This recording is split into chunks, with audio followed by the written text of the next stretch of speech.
Ladies and gentlemen, it is time. It is time. It really is. It really is. We are going to be embarking on a journey. Okay? We are going to be embarking on an Umamusume Pretty Dabby journey. Welcome Extinction and everyone else that's joined in. Welcome Extinction. Okay. Here we go, everyone. Here we go. Now I may look a little disheveled right now, but that's perfectly okay. It's okay to look a little disheveled. Okay? We ignore my typo. Hey, you know, there ain't no life without mistakes in life. So I do have a few things that I would like to talk to you guys about. They're actually very important things. And it's in regards to my channel. Now, obviously, you know, back in the day, and when I say back in the day, I actually mean a few years ago, like a year or two ago, I felt as though I was on top of the mountain. Oh, well, actually, I was approaching the mountain. My viewership was up, I was doing really well, and I was pulling in numbers that I was satisfied with. And when I covered games like Punishing Gray Raven, when I covered games like Wuthering Waves, not so much Wuthering Waves, but just those Kuro games in general, I was pretty happy. I was pretty happy with the stuff that I was doing. Unfortunately, life does happen, and unfortunately, I had to take an almost 3-month break from content creation, and it really buried my channel. It buried my contracts with companies that I would make videos for them. It ruined my chances for future contracts that I would be able to embark on in order to make more money.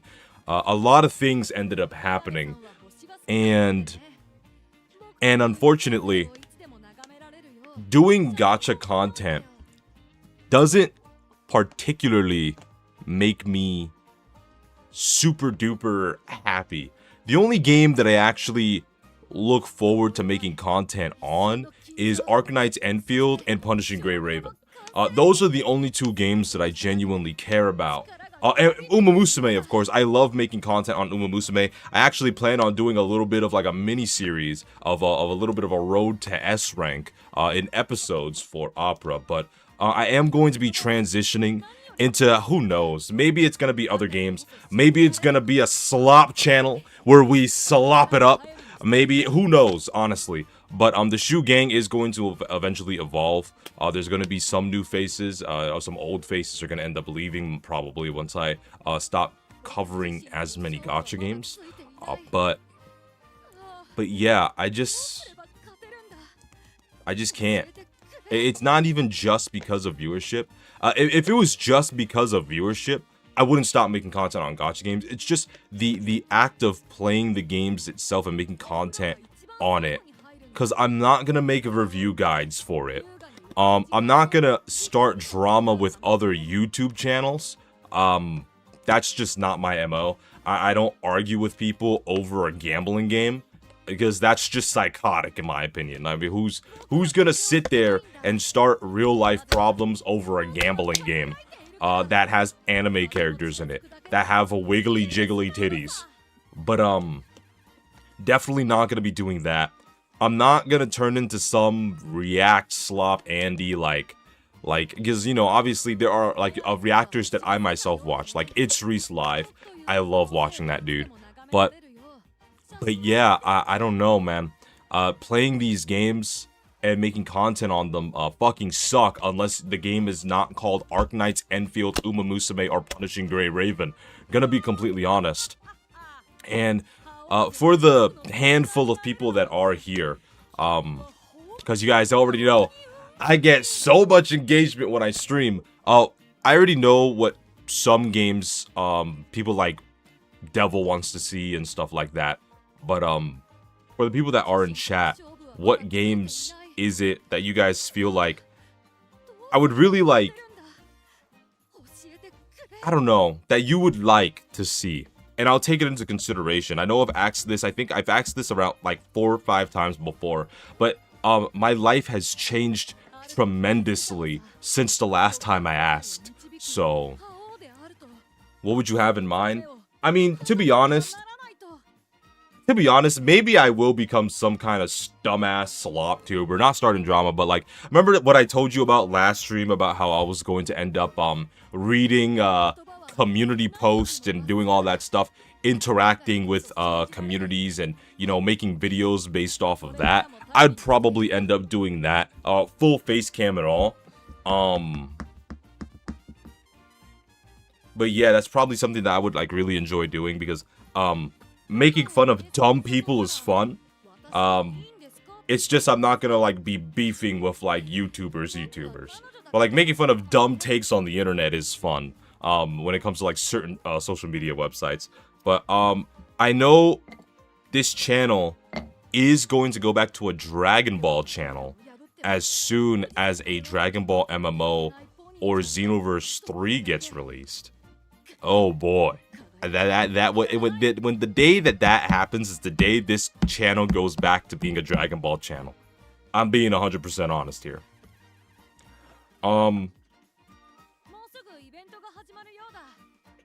Yeah. Before we do the Regashu Cup, we are going to go ahead. Holy fucking shit, synergies. Wasn't I using...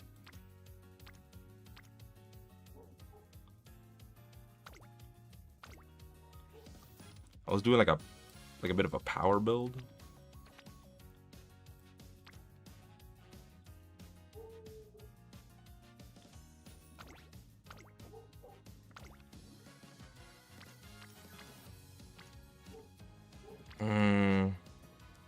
I won't be able to get the full effects from the power, man.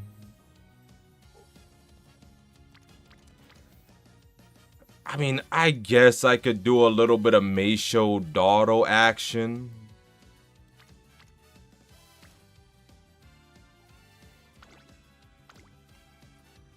Might end up doing this, gonna be honest. Might end up doing this.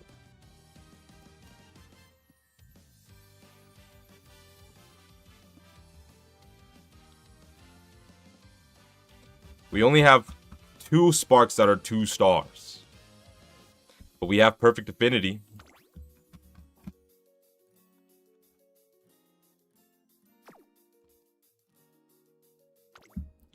So we're taking this out. Oh, it doesn't work like... Oh, okay. It doesn't work like mobile. Okay. Super Mommy. And then we'll run a little bit...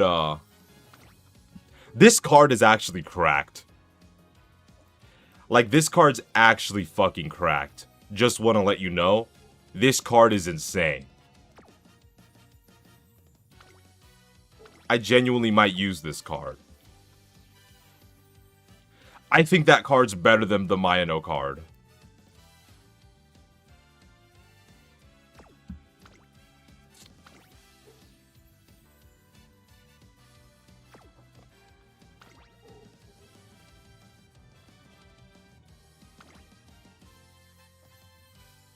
This card is so good.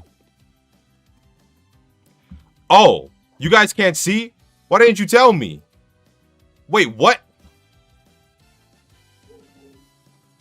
There we go.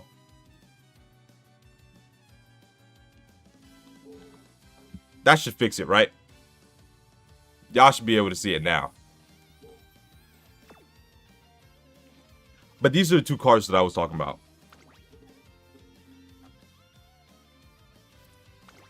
This one, I really like this one. And the Mayano Top Gun one. But I'm gonna be honest, maybe we just use the Mayano Top Gun. Hey, don't Jesus Christ me. Y'all are the ones that didn't tell me what was going on, okay? Just wanted to let you know. Okay.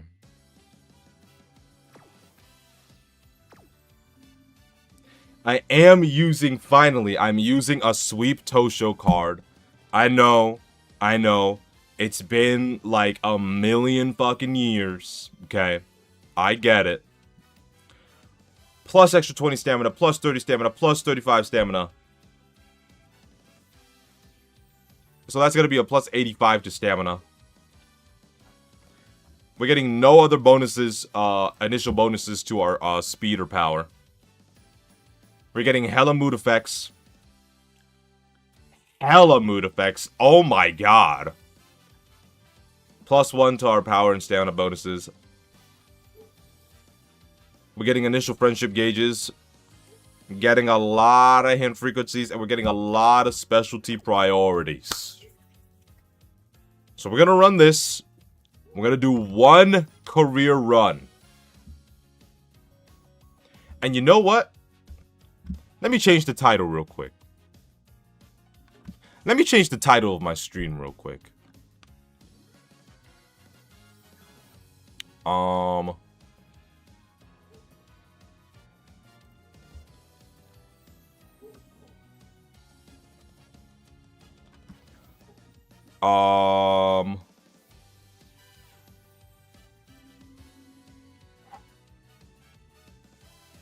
Let me edit my live. Oh shit. Put that on. Yeah, there's like inappropriate language. Put this on too. Yeah, there's like inappropriate language. This on. Yep, there's like inappropriate language. Put this on. Yup. This definitely has inappropriate language.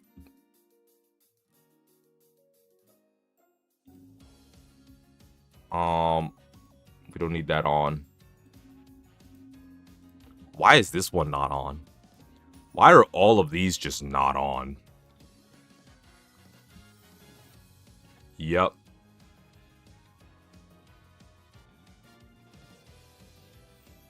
Put this on. Yep. And then finally, put this on. Yep. There we go.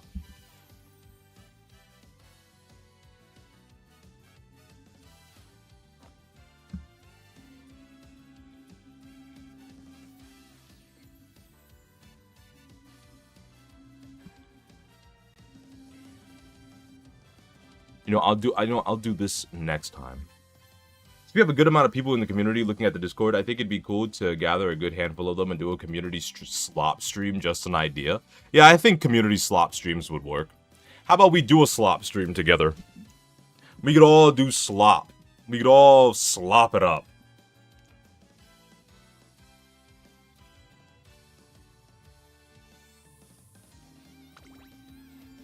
Oh god, wish me luck, guys.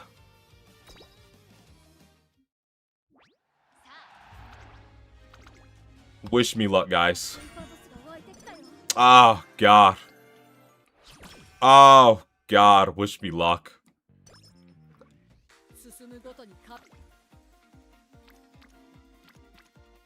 Oh, sweet Nerevar. This is disgusting. Alright, here we go. Slopping all over the place? Yeah.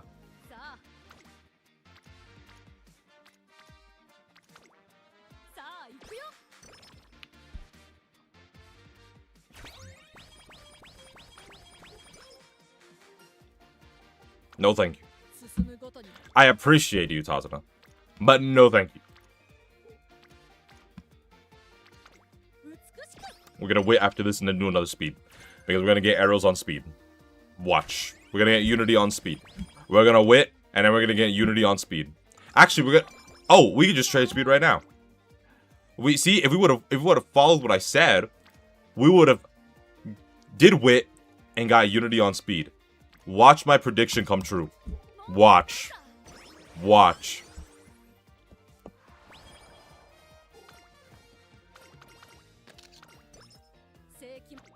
Look at that. Look at... I play this game way too much. No. Like for real. I play this game Way too much. Way too much. There's no excuse for fuckassery like that. None whatsoever. None at all.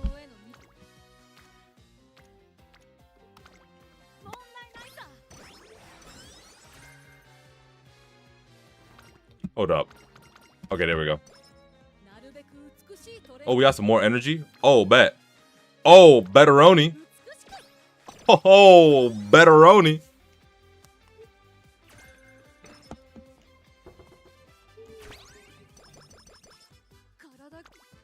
What are we looking at here? Oh, it's in the orange. Whenever it's in the orange, just Mimi time, okay? Just Mimi time.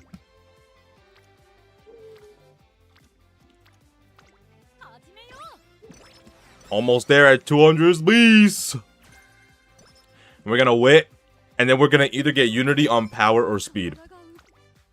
So we're gonna wit. Get that friendship up.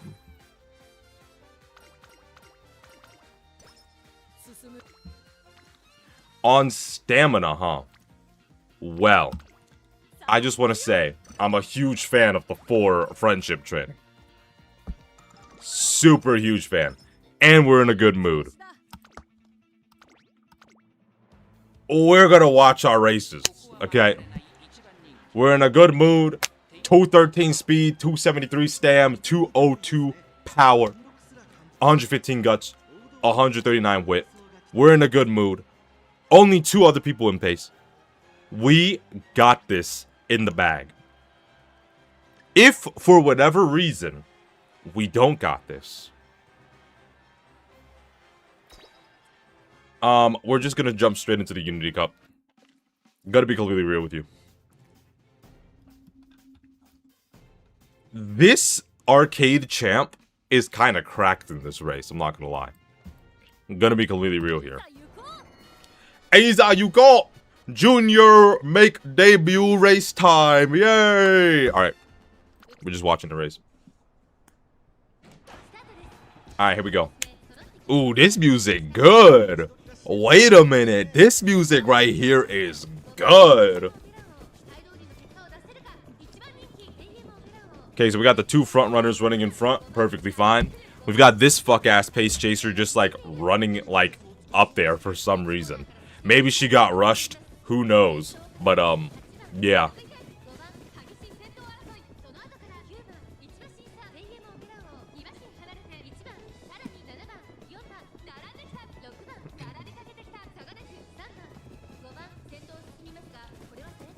I'm not gonna lie, some of the NPCs actually look like really good. Like this NPC with the black hair, or like the brownish black hair, looks really good. Fuck ass is my favorite descriptor. Yep.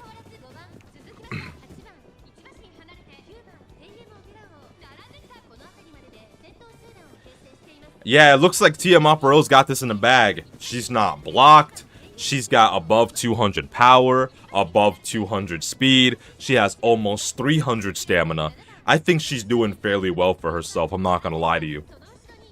Yeah, it looks like this is gonna be a win. She's gonna seal her victory in with an ultimate. Her ultimate ability actually fucking lies. Her ultimate ability doesn't actually activate in the way that you might think. So this is looking like this is either gonna be a 7-length victory or a 5-length victory. It all depends on how far back they decide they're gonna go. Yeah, this is gonna look like around 5 to 7 length victory. Okay, that's looking more like a 4-length, 3.5 length victory. There it is, 3 lengths. I was only a half off. Yeah, man. Pretty good race. Pretty good race.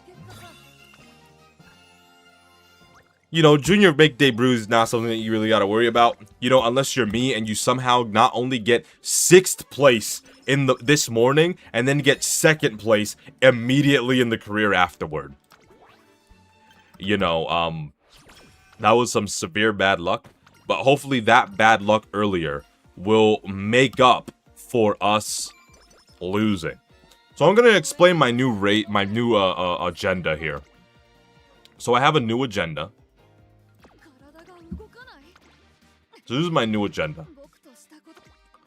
So, in the junior year, we are doing nothing.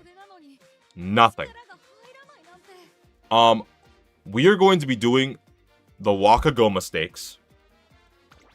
And if we don't get the proper fans, then we're going to be doing the Sumair stakes. Okay?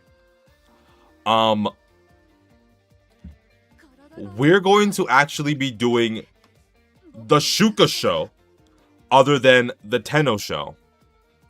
I'm going to tell you why. The Shuka show is an easy G1 to win.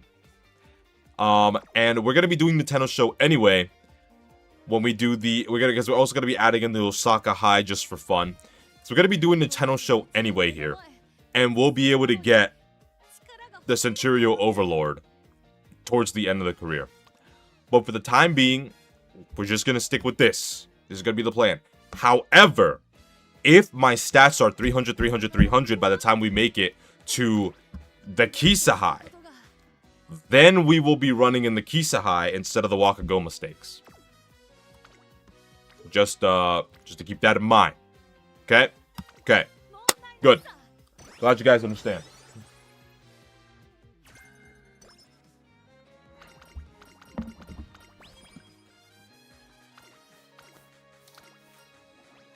Big strength to meet expectations.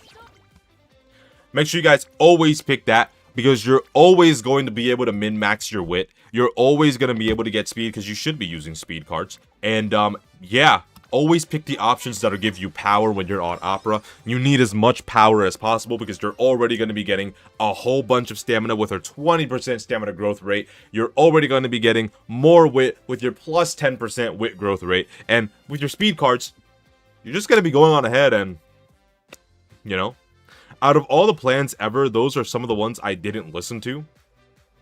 What? What are you talking about? What do you mean? You talking about making your own agenda?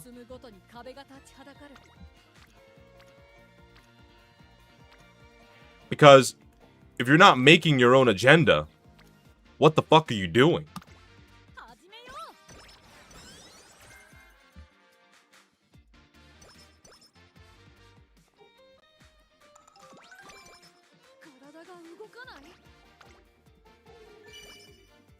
No point in doing wit there, because we would have been wasting so many turns. We would have had a major fucking breakdown of fucking doing the fucking bullshit. Always pick the operatic dance of brilliance when you're playing as Opera. You don't want to make Opera upset, of course. Opera over Fuji all the way for me. What a beautiful 1, 2, 3, 4 Unity trading. Absolutely beautiful. Absolutely beautiful. Our mood went down. That's perfectly fine, I guess. Wow. Alright, let's get our stamina up.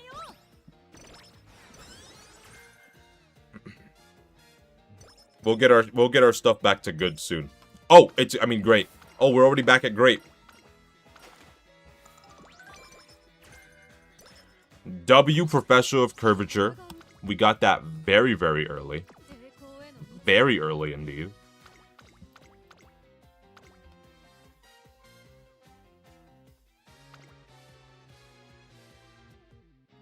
Should we test the Kyoto Junior Stakes?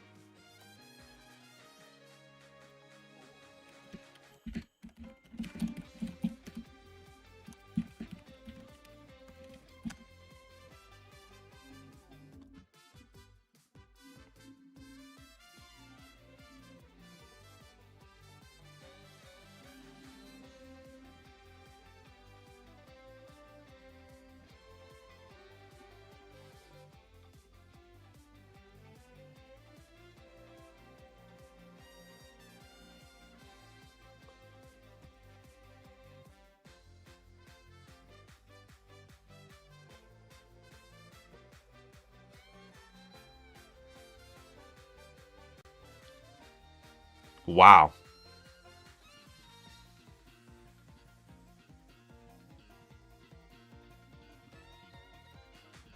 Okay.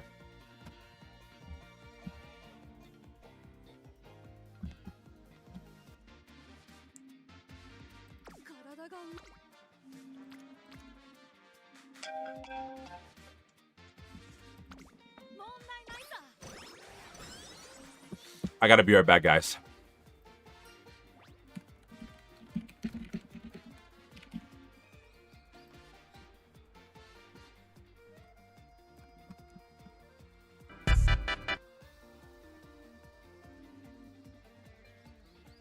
Okay.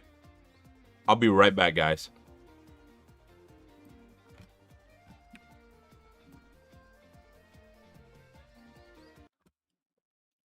I'll be right back.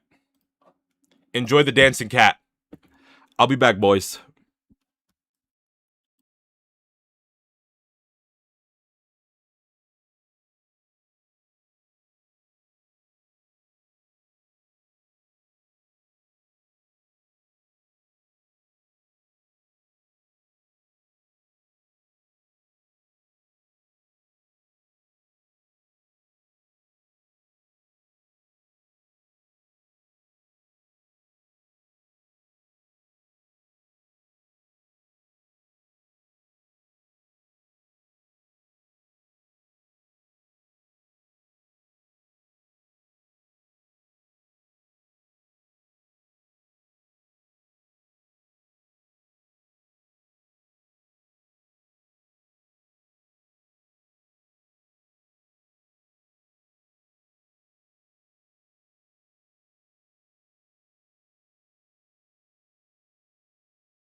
You're right. This is peak content. You get it. You understand it.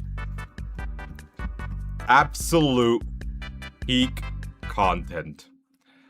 Peak content. Absolutely peak content. It's absolutely peak. What can I say? It's just a peak.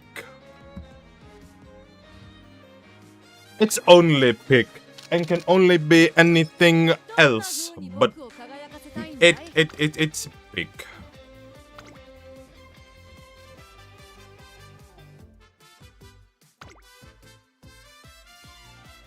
Man, I really do feel like the Kyoto Stakes is like... I think this might be the play.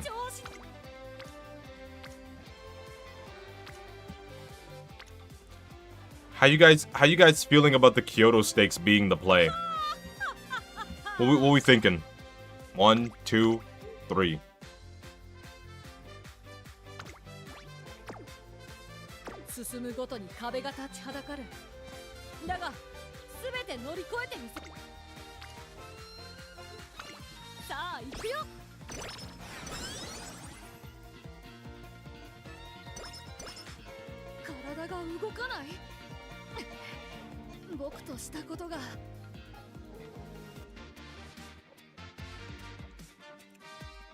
I 100% agree with you, Extinction. And this is why you're my mod. You just get it. Like, you just get it. Let's get a little bit more stats here before we do our Kyoto Junior Stakes. Alright, let's try it. Let's try to race in the Junior Stakes. 300 speed, 311 stamina, 267 power. Let's see what we could do.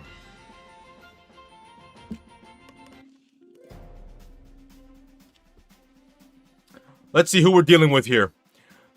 So, we're dealing with Marzensky, Twin Turbo, Narita Bryan, and that's it.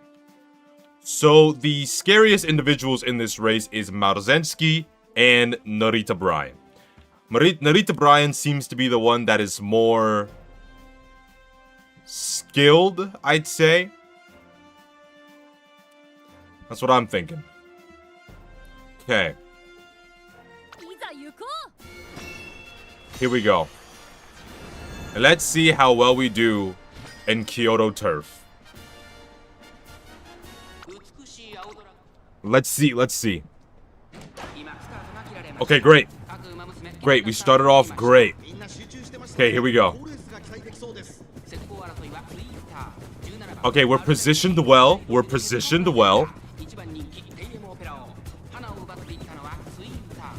We don't have a lot of people blocking us. Actually, I don't think we have anyone blocking us. Yeah, we're good. Hold on, we gotta become yellow. Real quick.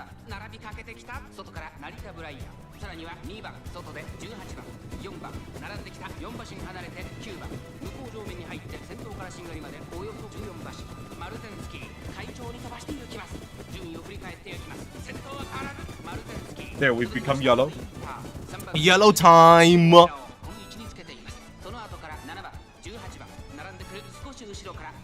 I think Opera has a really good chance of winning this race, I'm not gonna lie.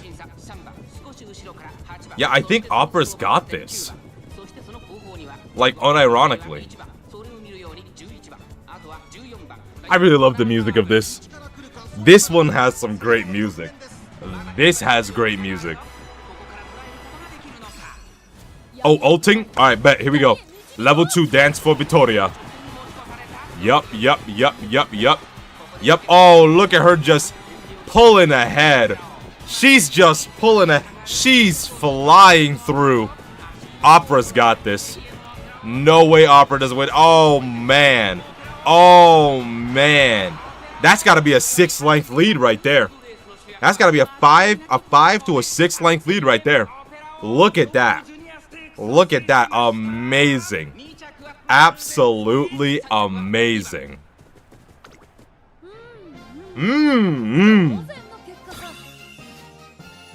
She's so good. Absolutely beautiful, exactly. Yo, we gotta make that into an emote. We gotta make me hitting the opera fucking pose into an emote. We gotta do that one day, man. We have to.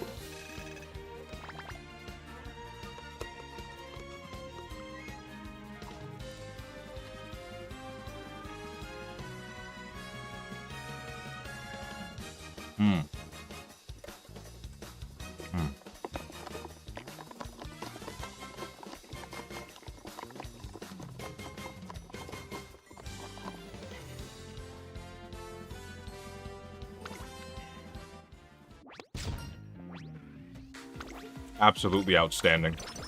Okay, we gotta go to fuck to sleep. We don't try it. We go to sleep. Ooh, the plus 70 on top of that. So what do we think this Unity burst is gonna be?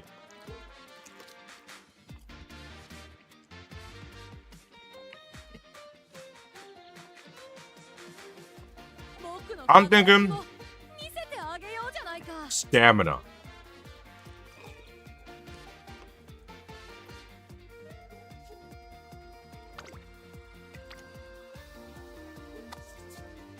Bro was spot on. That was a really good guess. That was a really good guess. It's really good for us to get those guts up, because after all, guts has become a lot more important recently, so we can just auto-resolve this.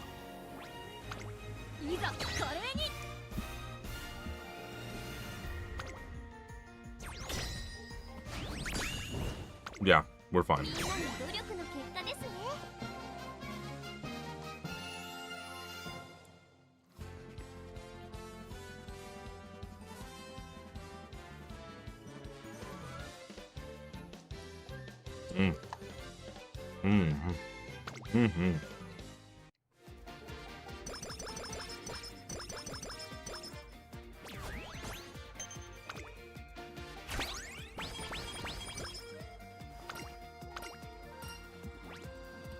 Let's get more energy back.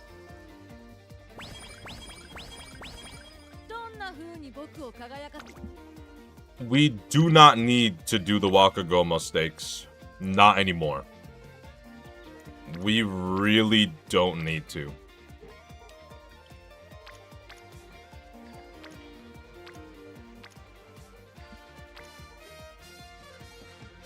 I don't want to do this one. Guts are important, but like, nah, I'd rather get our speed up.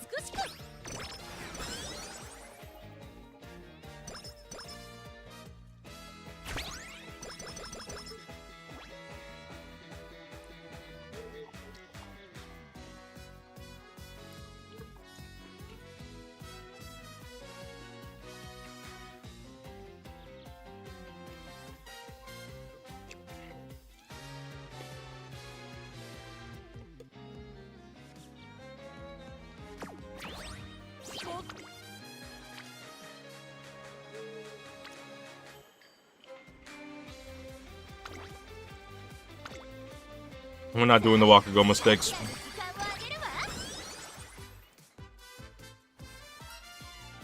Eat your vegetables. Stop being bad.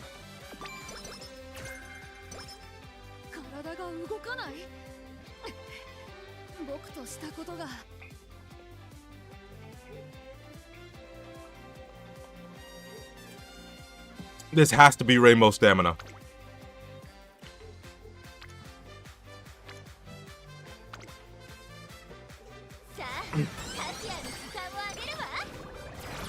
Hey. Hey. That's a major fucking W right there. And that's majorly not fucking worth it. Got me fucked up. Think I'm about to sit there and just... Hell no. Hell no.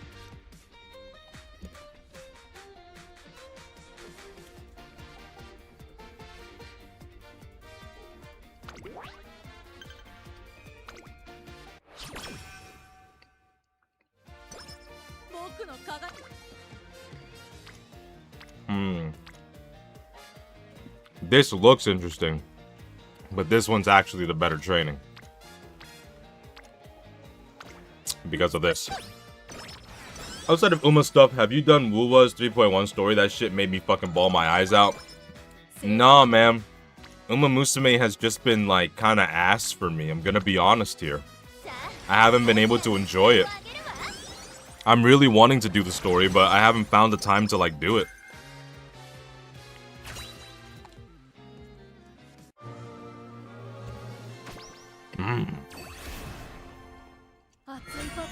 Let's see our yield. Amazing. Amazing.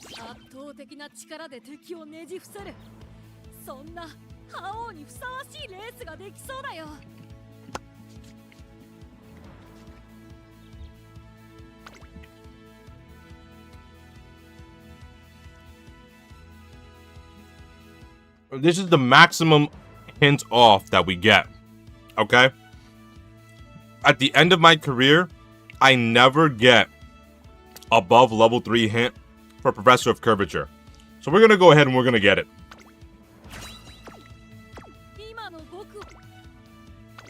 Even though we don't need it. We're still gonna get it anyway.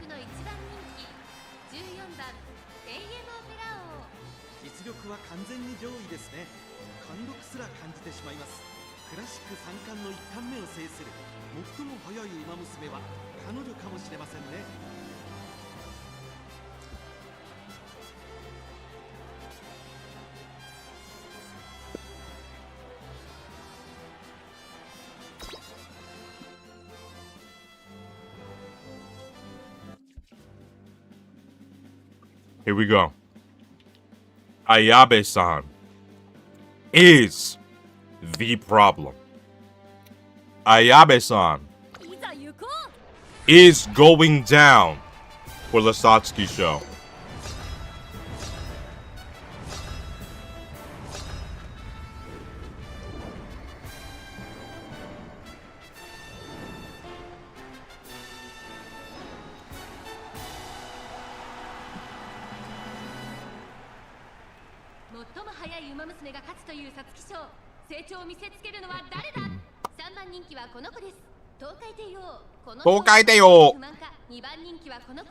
Darkry, what's up? TM, walk him down up, bro. Just got off from work training. Nice. It's good. Good to get that experience in. Come on. You must defeat Ayabe-san. Really? A late start? Man, I hate late starts. I'm gonna eat this Greek. I mean, do you got consent from him first?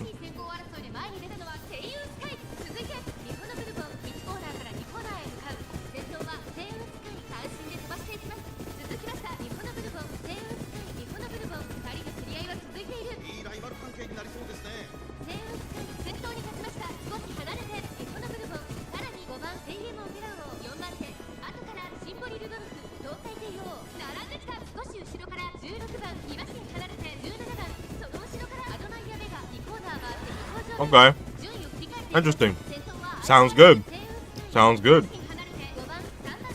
You got any kind of salty gravy over it? Hey, that would be dope. Salted gravy tastes like bean broth. I'm gonna be honest. Salty gravy tastes like brown or red bean broth. Oh, we've got this Satsuki show. Oh, we've got this Satsuki show. Oh, yeah. Yeah, we've got this.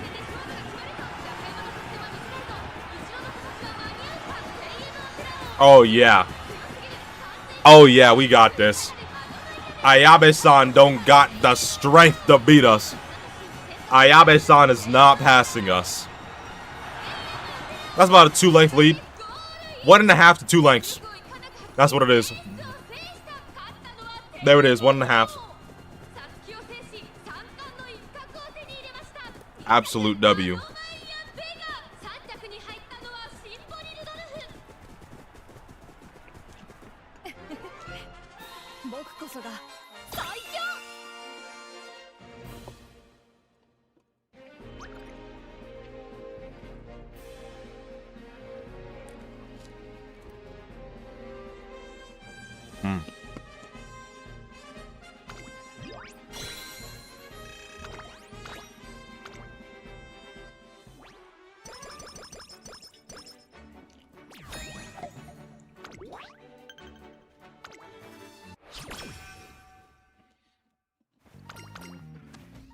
Okay.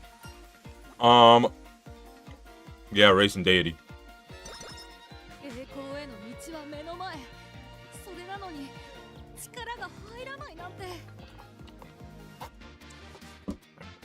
So, this is not something that we're risking before the derby. You've got me fucked up. So we're actually gonna rest. And we got a plus 70. And we got some skill points. And we got another burst.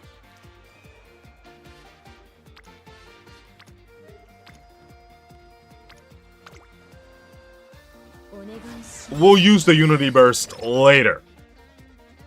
We'll use the Unity Burst later. Okay. This should be enough stats to beat Ayabe-san.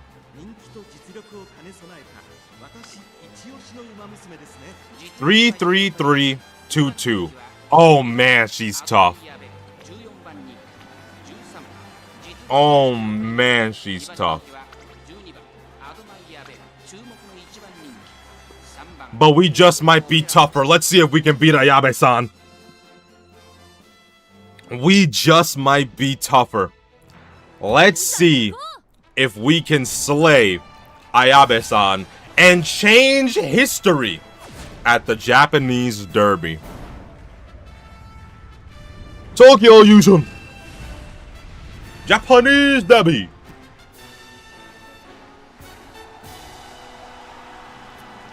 $2,400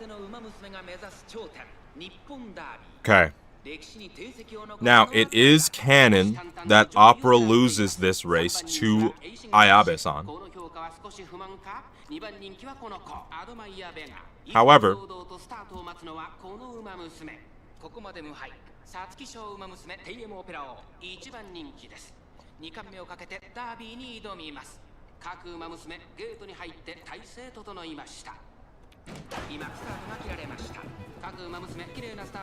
here we go. Come on.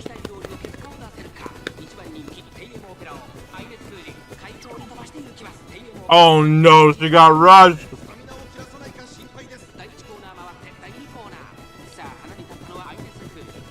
She got rushed. The Japanese Derby has to go perfect for me in order to win, man. I got an inner post, which is terrible. And I got rushed. I'm getting second or third place. I'm landing in top 5, yeah. But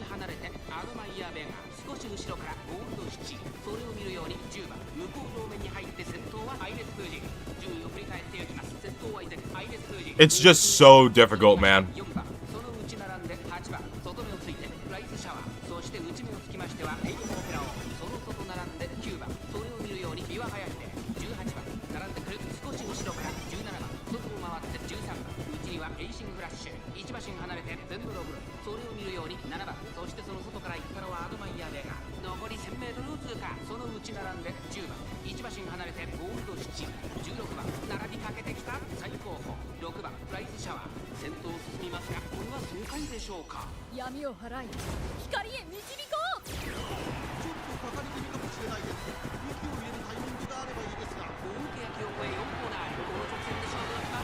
I see Ayabe-san.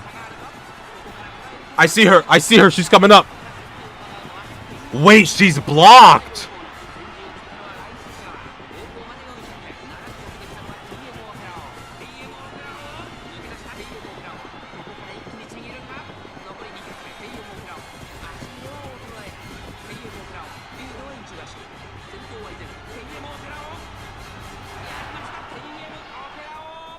Ayabe-san was blocked.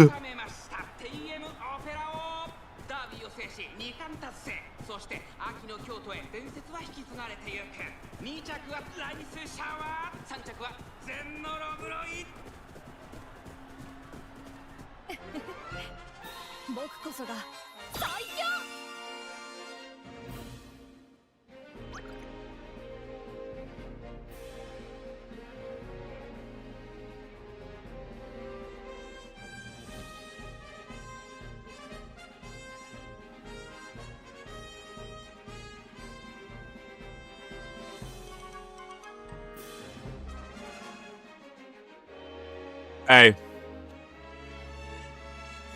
We have rewritten history. We have rewritten history. Opera makes her own canon? True.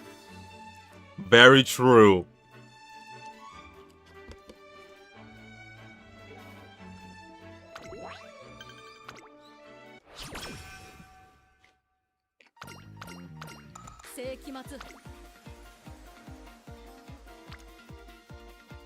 We can win this. Then we'll go into summer vacay.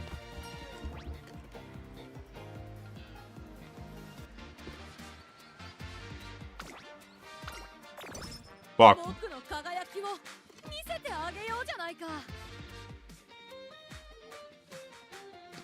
You should have took the rainbow training.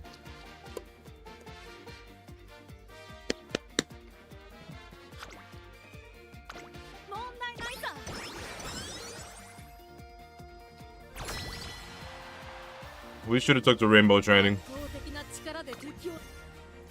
Alright, let me see. Ooh, don't like that. So we'll auto-resolve this.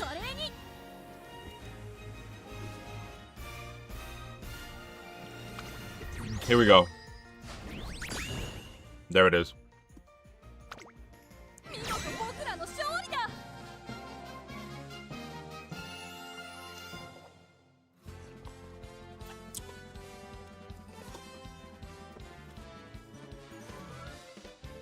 Put that right there. We top it all off with some water.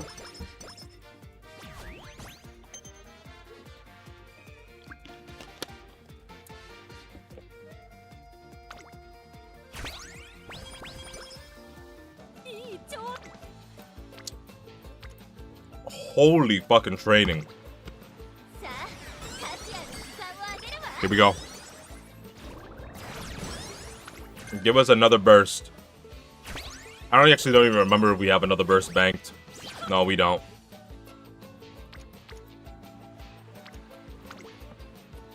Then we rest.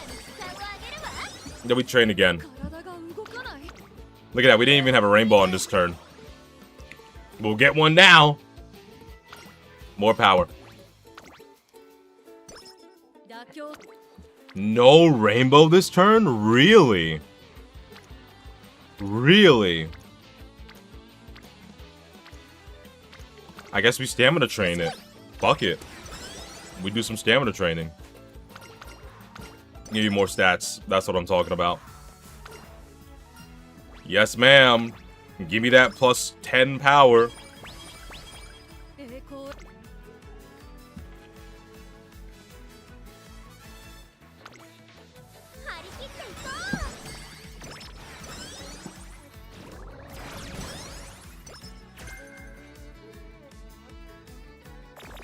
Fuck. What'd you get a mood down for? I should kill you. No, I'm kidding. I'm not. I would never. I would literally would never. Oh, good. She's back in a great mood. You know what? Fuck it. Go to sleep again. Yeah. Yeah. And now? I forgot we're doing the Shuka show.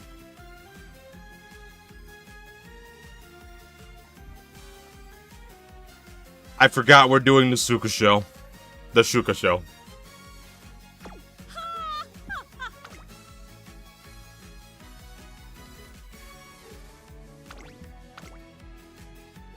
Fuck it. Let's do it. Shuka show time. Race.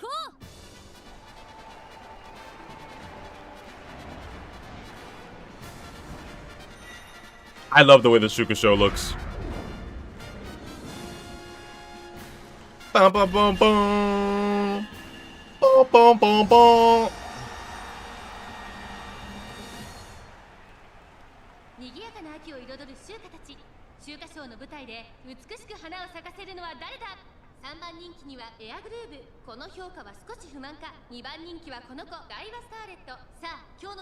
So Air Groove, Daiwa Scarlet, and me.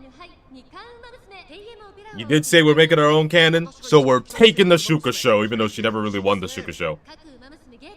She didn't lose the Shuka show either, because she never was a part of the Shuka show. And we got another late start. Is that Agnes Tachyon?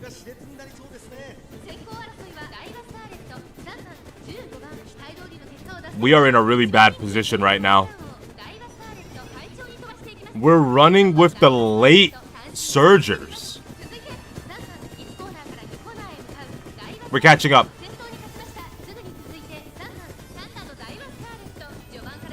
Agnes, get out of the way! Agnes, just get out of the way!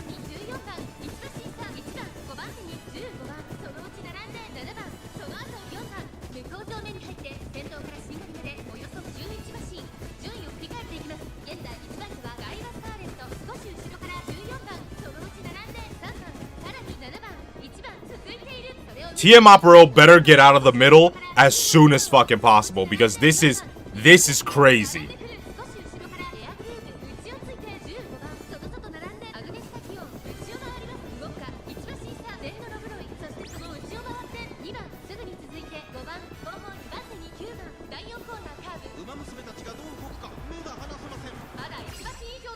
Okay, here we go. Here we go. Here we go. She broke out of the pack.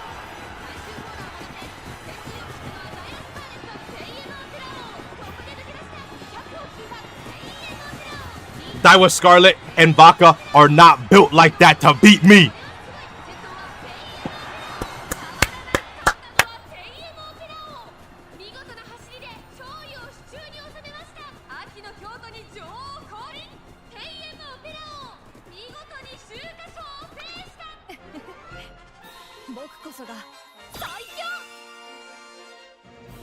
The Shuka show is ours. The Shuka show is ours.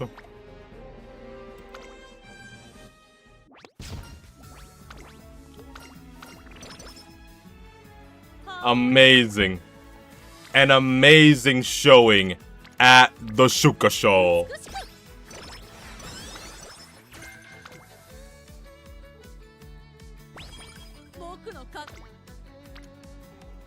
Two.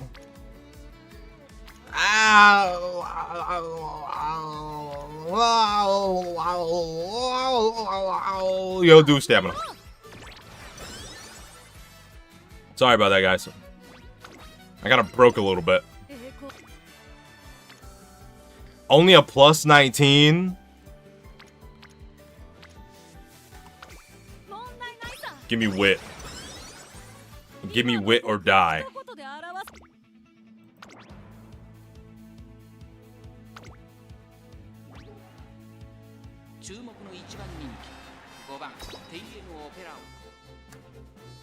We have to win the Arimakinan. Holy shit, Grass Wonder is gonna win. Oh my god. We are fucked.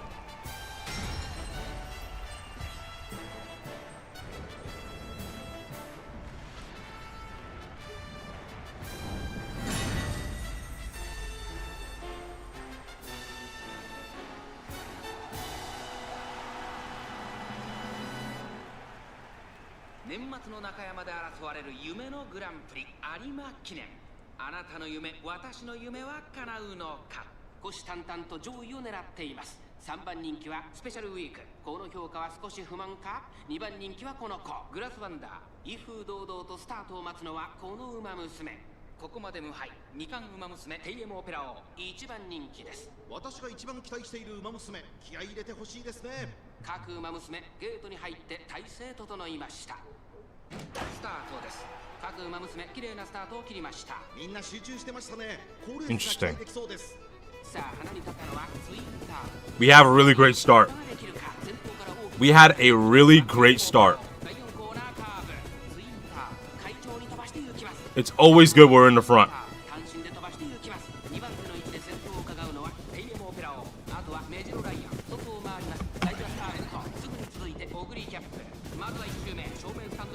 It's okay if we drop down to third. That's fine. Everybody's grouped up right now. When we round the corner, we should break into second place. Either that, or we're gonna drop into fourth, and we're gonna break out of the pack when we get to the last corner. But we did move back up into second place.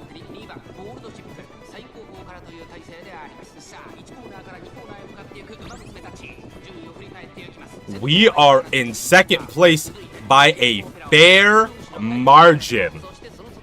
By a fair margin. What about getting first place? No. Not yet. Yes! Yes, actually. We're moving back. We're moving back.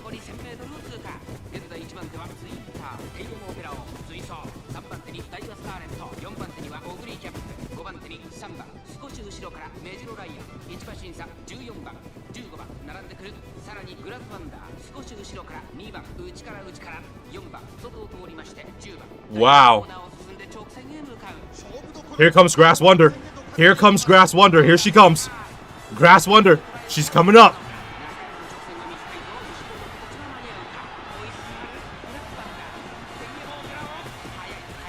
Let's see an ultimate from you. Just to secure that victory. She probably doesn't even need it. 4 lengths. 4 lengths. Yep. 4 lengths.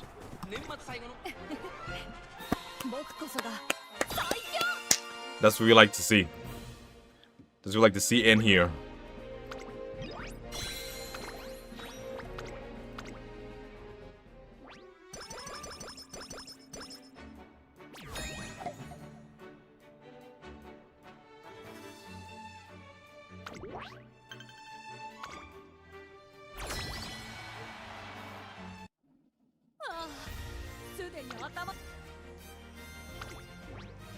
We've got this. We can win this one. We can auto-resolve this one. Yeah, we can auto-resolve this one. Yeah, we got it. We're good. We're fine, guys. We're fine.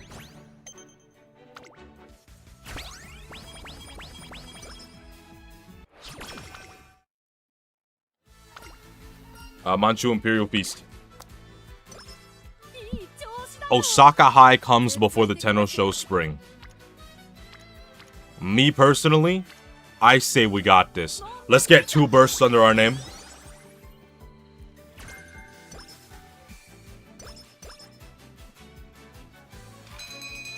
Okay, we'll accept the carrot.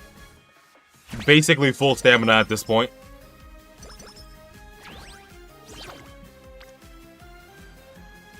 Yeah, we should be good doing this. We should get 600 by the end of the before the Tenno Show Spring starts. We should be fine. Level up to our ultimate, very good. What's it looking like right now? This is looking good.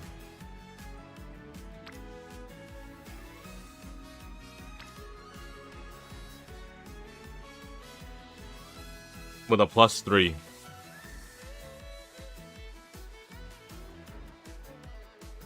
Seven.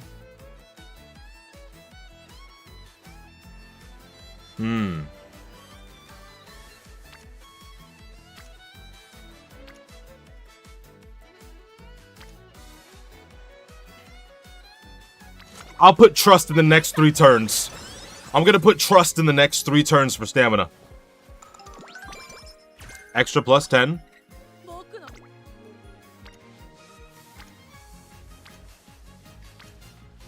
This is why we put trust in the next turns. This is exactly why we put trust in the next turns.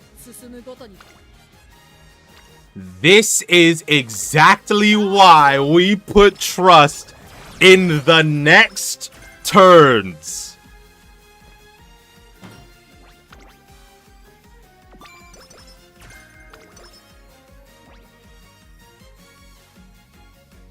The Osaka High.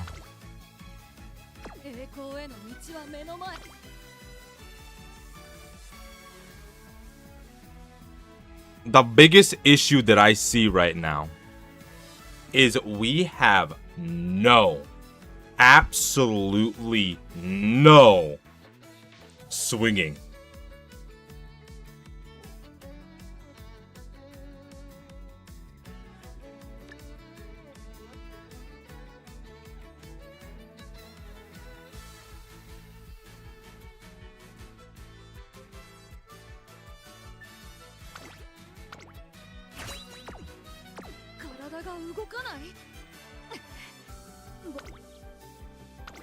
We can win the Osaka High.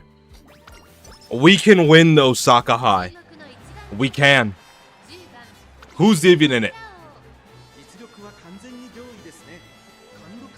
Everyone here sucks except for Air Groove.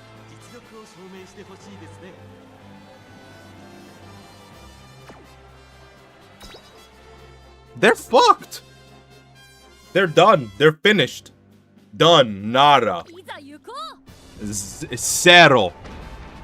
We're about to go into this cero miedo. We're about to go into this shit cero miedo, okay? Okay, that's cool. Okay, that's cool. That's a cool that's a cool graphic. That's a really cool graphic.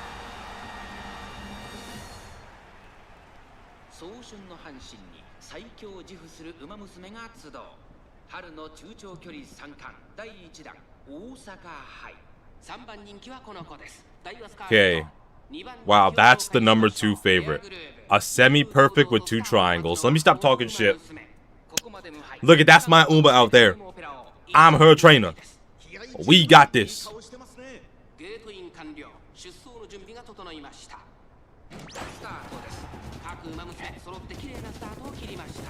We're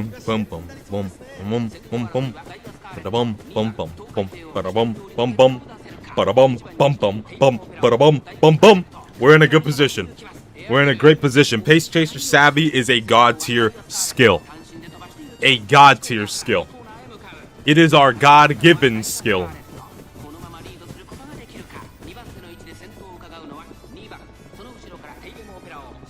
Need some water.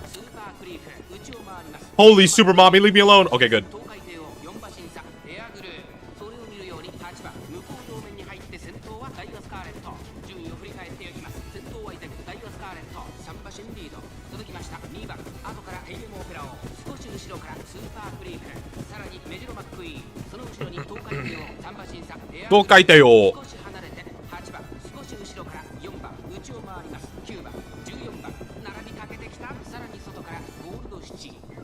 We may have fallen behind to 5th, but we will be able to break out the pack.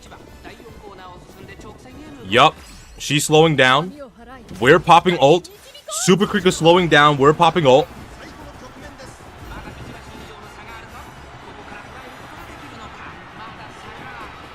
Wait a minute.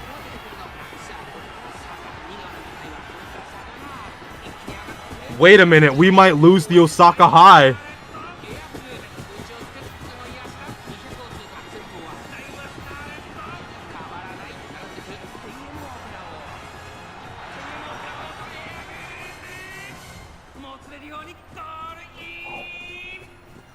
We won!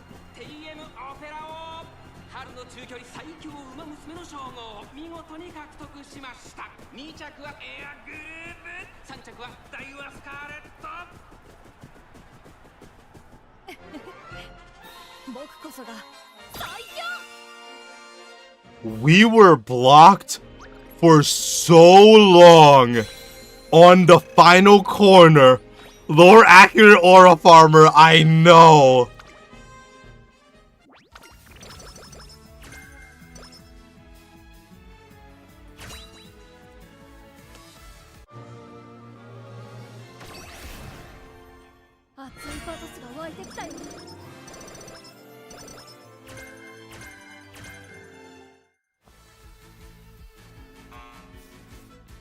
Yo.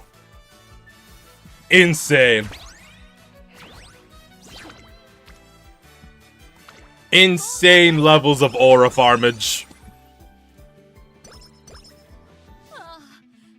Okay.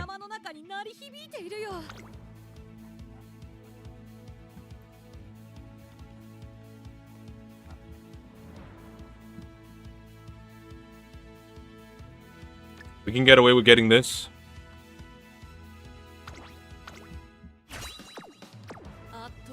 As for this race, this is firm, right?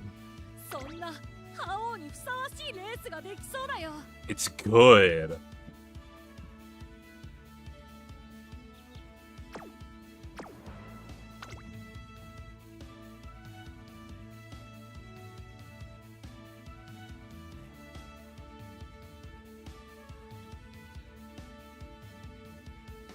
Do we use target and sight instead?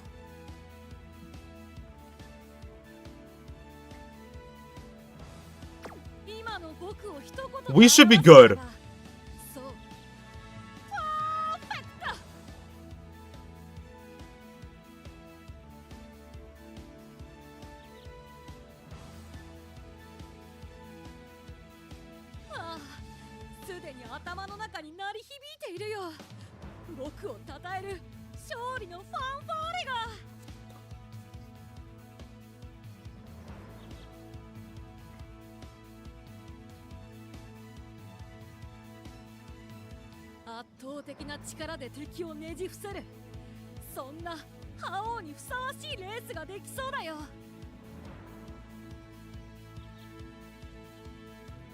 I'm thinking.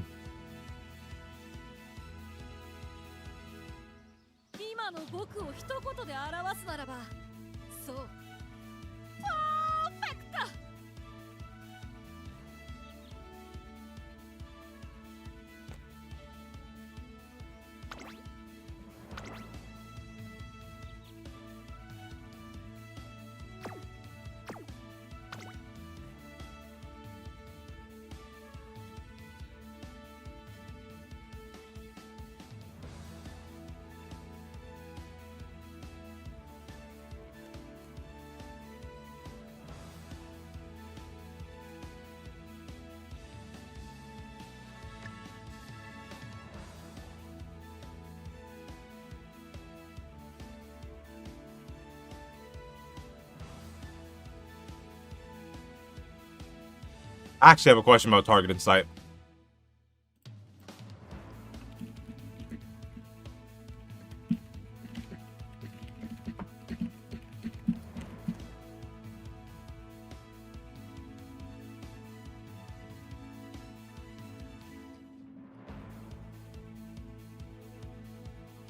We'll get target and sight. Fuck it. Fuck it. Fuck it. We're just gonna get target and sight. Just in case we are the favorite.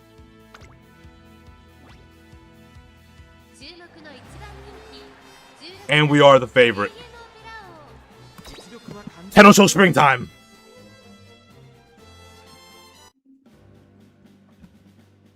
We are the #1 favorite. We have all affinities.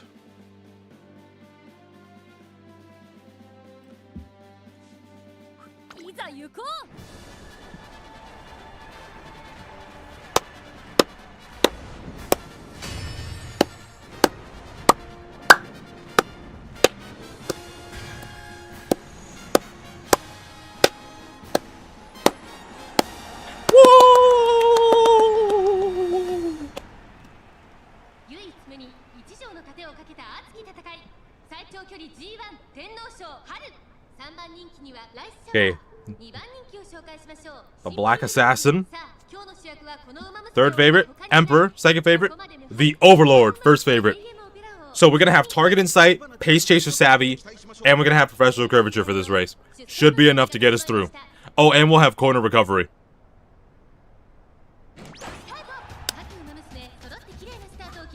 We should have a major stat boost in this race. Major.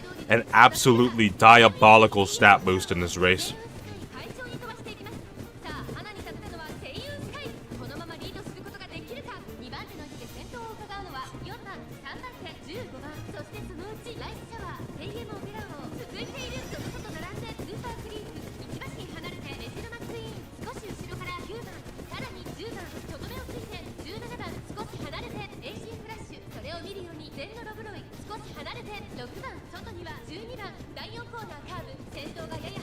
Long races are always my favorite type of races. My favorite Umas are long runners. It will always be long Umas. Okay, Opera. is doing fairly well.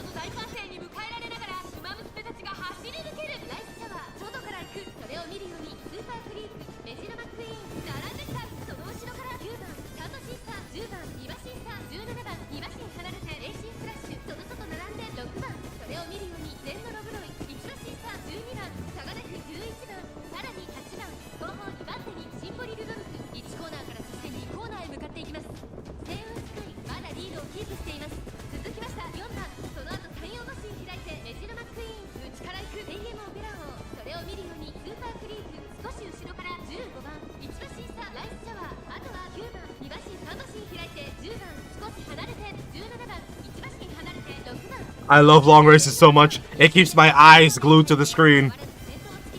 We're in great positioning right now.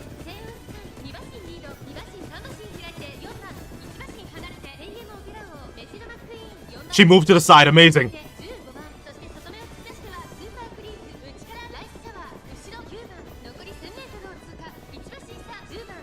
We're passing her up on the final corner.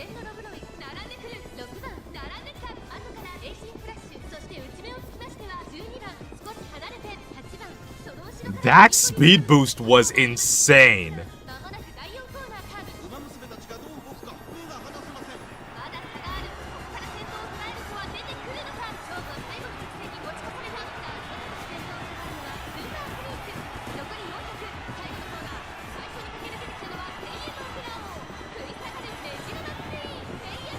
Wait a minute. I was about to say, if Meguro McQueen passes us, I'm going to be very upset.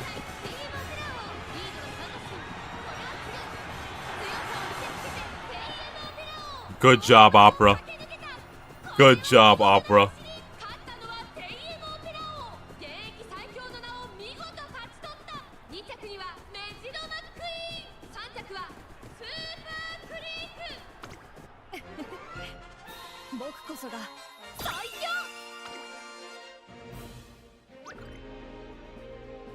Yeah, you saw that too, right? I was like, oh, wait a minute. No shot she wins.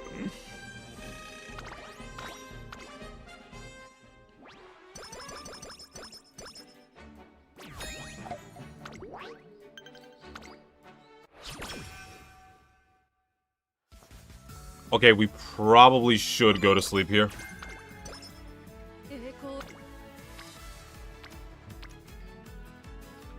That is an insane amount of Unity training.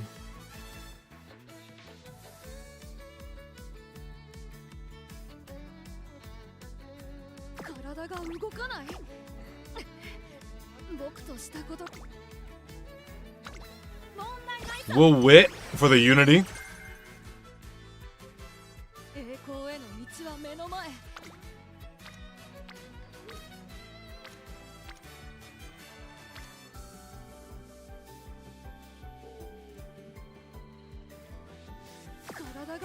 We'll rest right now.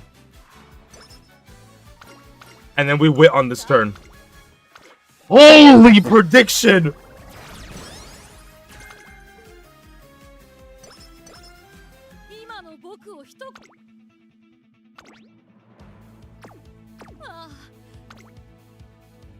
Is there anything else that I want to add? Nah, it doesn't seem to be anything else that I want to add right now.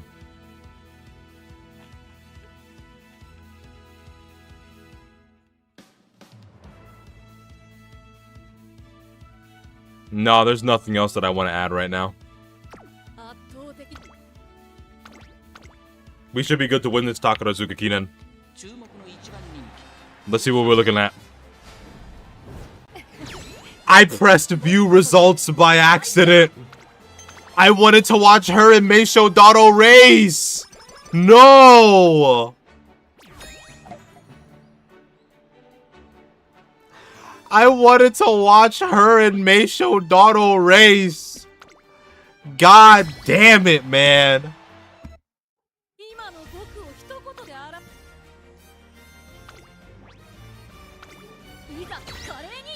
God fucking damn it, man. Fuck's sake. Oh my god. I wanted to see her in Meisho race. At least I have the Japan Cup to watch them race in. God fucking damn it, man. My God. Yeah, I'll take that plus 52. Fuck me, man. God damn it. Alright, let's lock in.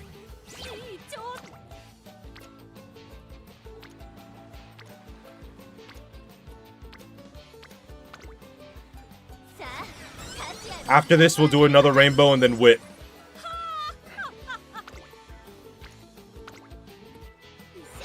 Then we wit.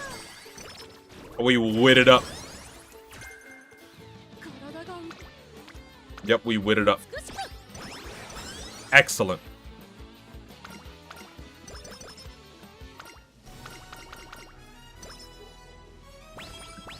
800 stamina, right?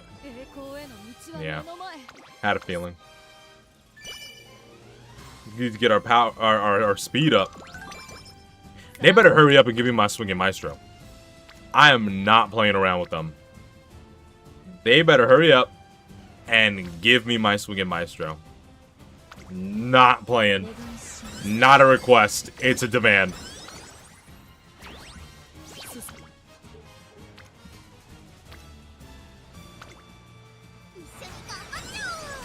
Can you give me some speed training, maybe?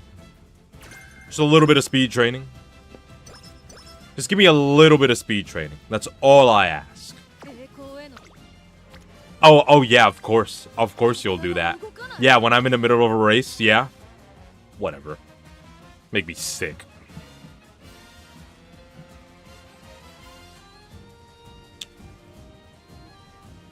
I am not late surger savvy. Don't play with me.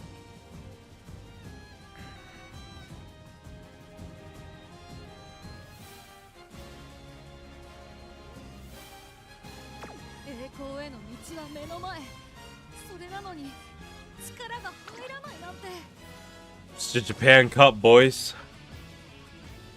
It's a Japan Cup.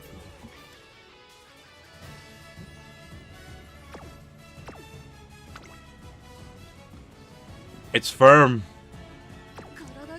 Do we get firm? Fuck it, we're running firm conditions.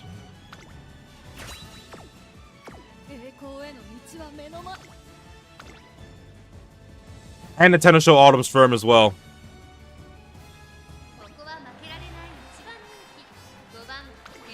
Who we got here? Opera. Super Creek might be an issue. Zeno Rob Roy might be a little bit of an issue. Meisho Dotto shouldn't be much of an issue. I'm the only one here that's in a great mood aside from Mayano Top Gun. Should be pretty good. Should be a pretty good race. Should be a pretty good race. And we are indeed the #1 favorite. Makes sense. The Tenno Show Autumn. Ba ba ba bum.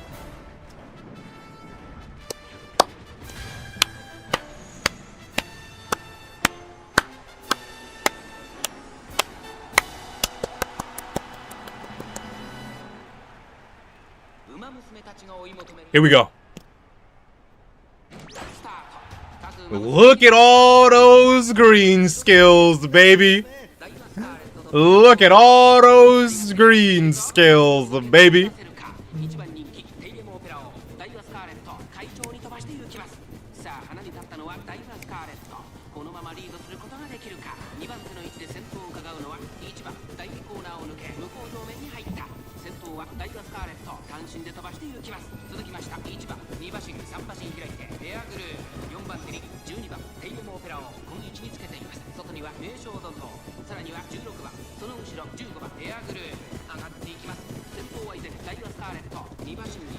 Alright. Here we go. Please, Uma Goddesses, give me Swinging Maestro before the final Rimakinen. Please, I'm begging you.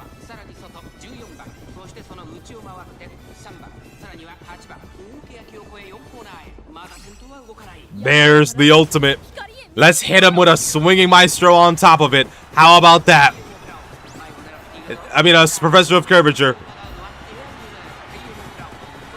The speed boost on that is insane, by the way. It is an insane speed boost.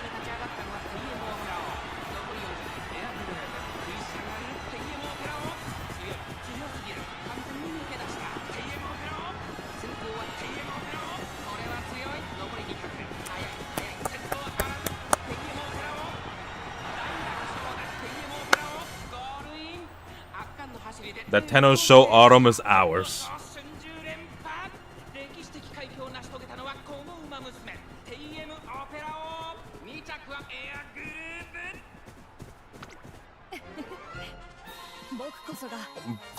Boku Kasaka Saikyo.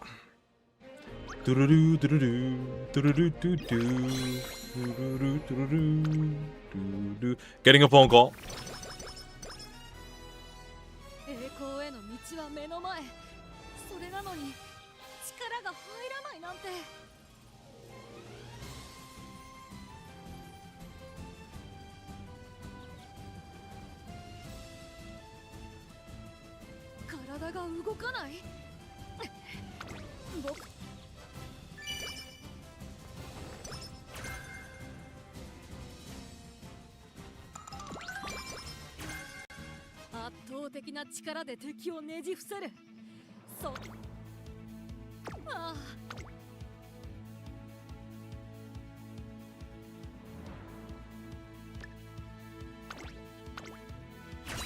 I'll be right back, boys. Give me 1 second. I will be right back.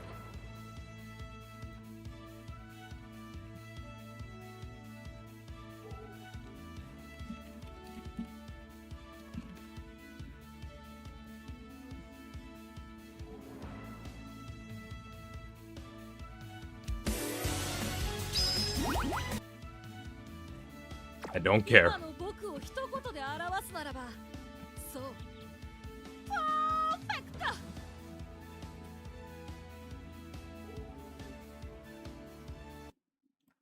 Here you go, guys. Whoops. Didn't mean to do that. All right. I'll be back, guys.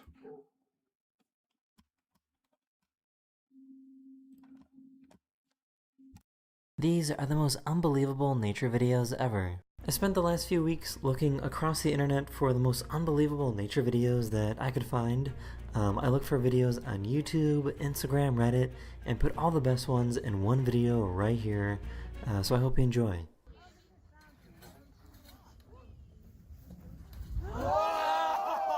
Whoa. Bro, this? Are you kidding me right now?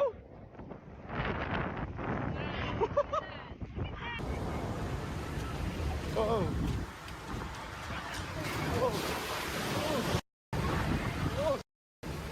Oh no!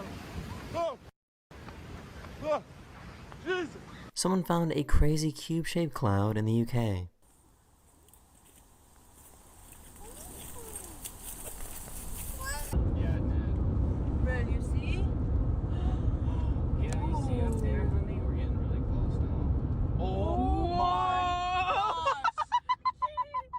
This is what it looks like when an iceberg flips over.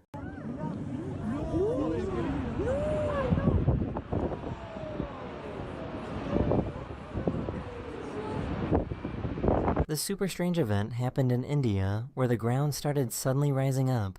It's thought to have happened due to heavy rainfall creating pressure in the ground.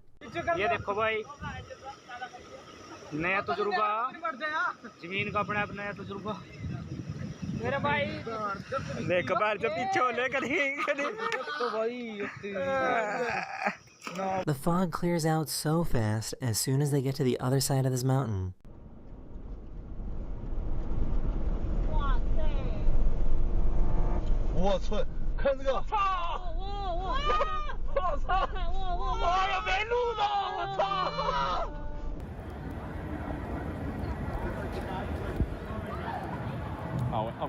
Oh, I missed it! This is the most intense hail I've ever seen.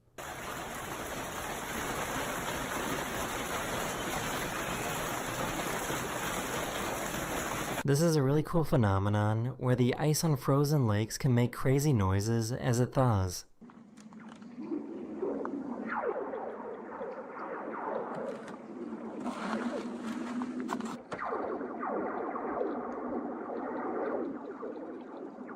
This is called a sundog, but it's a very rare type of sundog because it is so low to the ground. The light reflecting off falling snow made what looks like a portal to another dimension.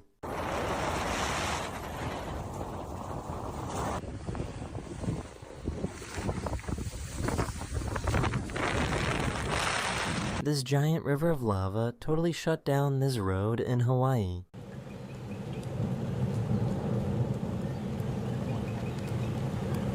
This guy pulled his car out of his house just for his house to be destroyed seconds later.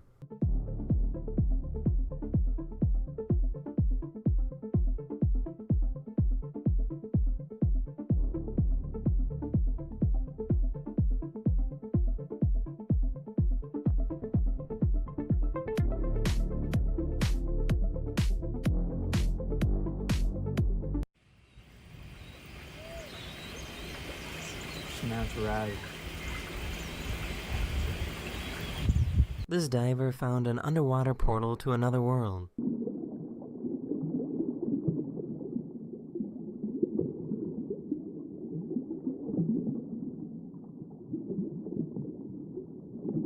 This person was out sailing near the Pacific Ocean when suddenly their boat was surrounded by rocks. These floating rocks turned out to be pumice as a result of an underwater volcanic eruption.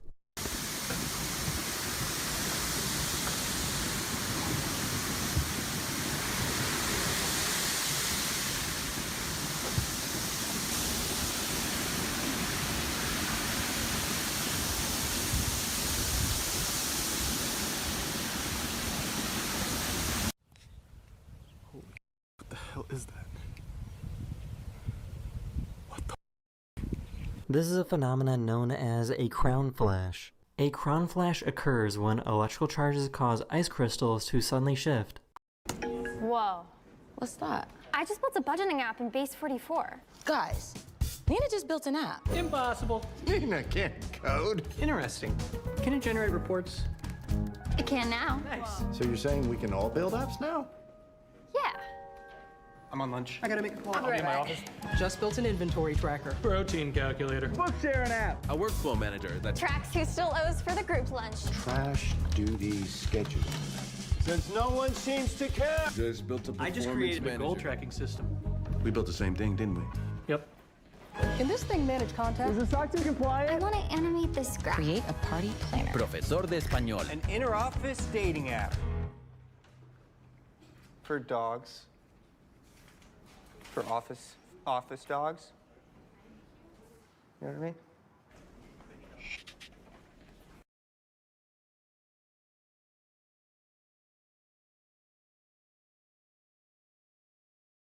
Did you know you could be entitled to a 5 or 6 figure payout if you suffered a serious injury at work, like a broken bone, torn tendon, or needed surgery? Yes, even if the injury happened months ago. Most people settle for less because they don't realize what their injury is actually worth. Just click on the link around this video to discover how much your case could be worth. Fill out a free 30-second quiz and you're done. If you've missed work, needed medical treatment, or dealt with lasting pain from a workplace injury, you may be owed significant compensation, and you might not even know it.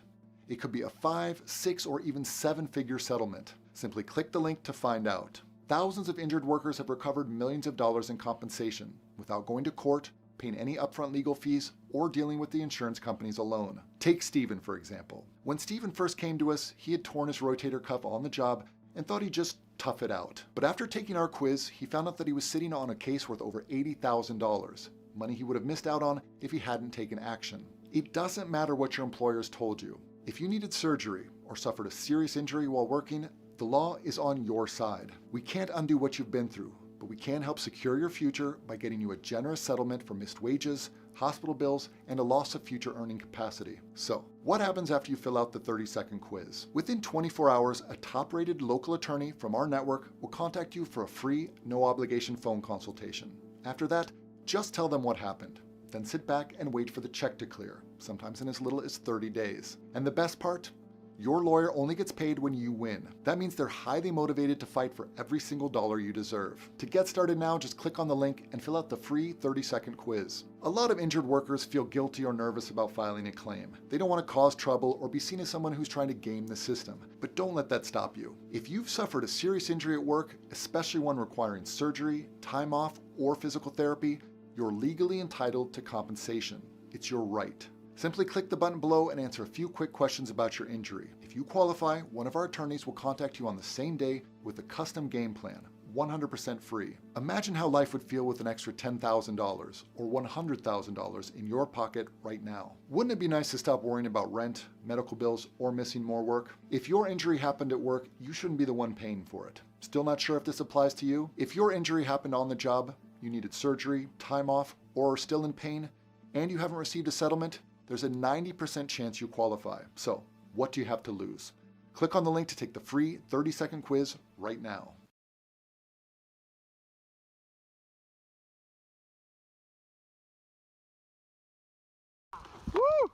Orte, orte! Ane, aurre, gehiago ez, Me cauen, Dios! Ane, atzeatu! Ane, atzeatu! Me cauen!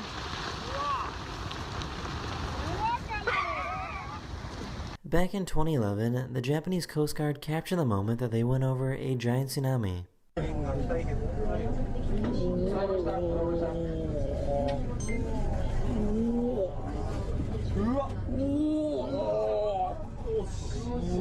These trees were completely swallowed up by a huge sinkhole. Trees falling. Going all in. Oh, that's a big one.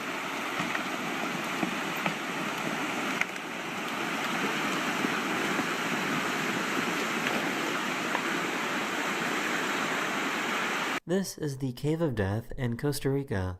The carbon dioxide levels are so high that they immediately extinguish any flame that comes inside.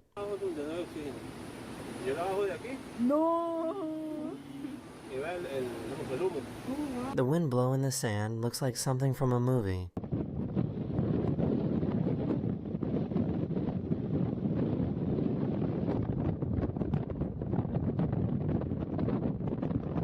I'm back, boys. These tourists at Yellowstone National Park witnessed a huge hypothermal explosion. I am Baccaroni. Baccarino. Okay. Let's go ahead. Do this. Whoops. Do that. Alright, here we go. Japan Cup time. Let's duke it out with Meisho Dodo. We are going to duke it out with Meisho Dodo. She is our strongest rival in this race. The Japan Cup.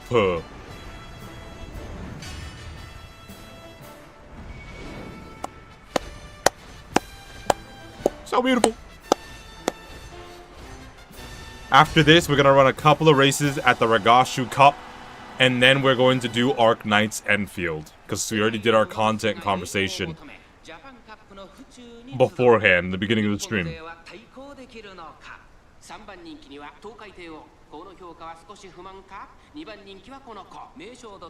God, Meisho Dodo, man. She is the GOAT. Meisho Goto.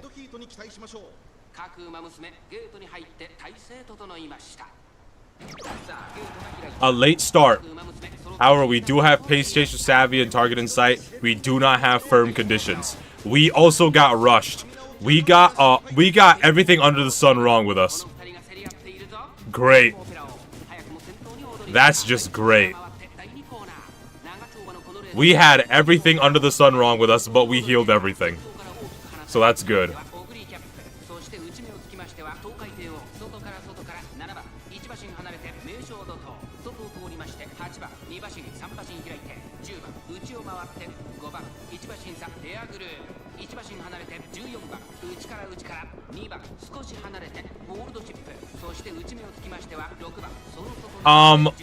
Opera is like destroying the Japan Cup right now.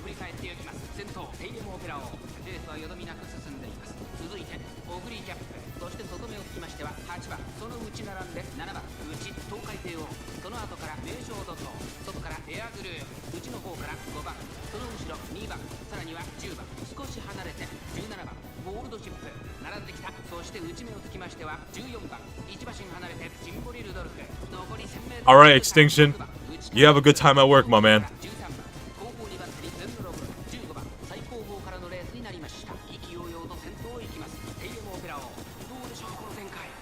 She just front ran the whole race.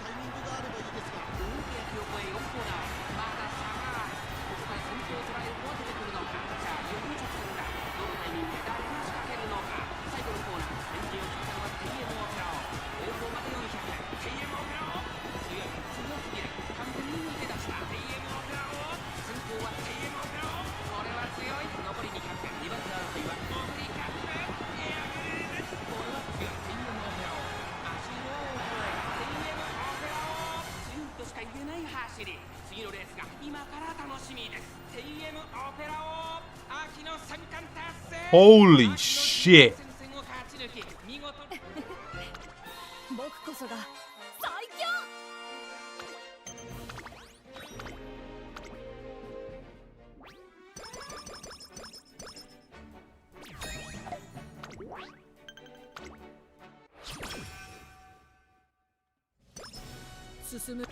Wow.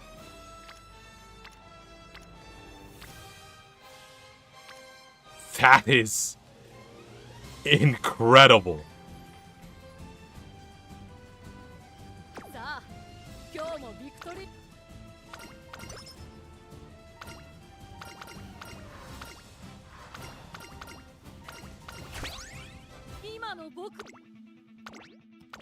Alright, we need some absolutely insane. Insane. We can just auto-resolve this. Insane. Rainbow speeds. Okay? That's what we need.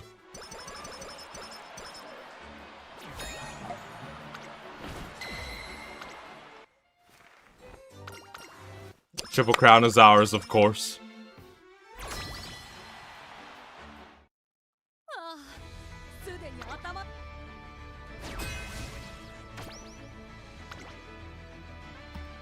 We'll just auto-resolve this. It's okay if we lose this.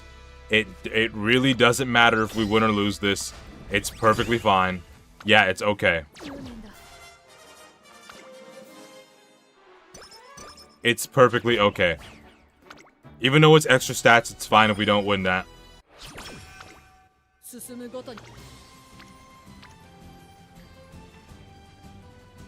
Okay, so like I said, we need some absolutely insane speed training. We'll settle with this power. We'll settle with that power training.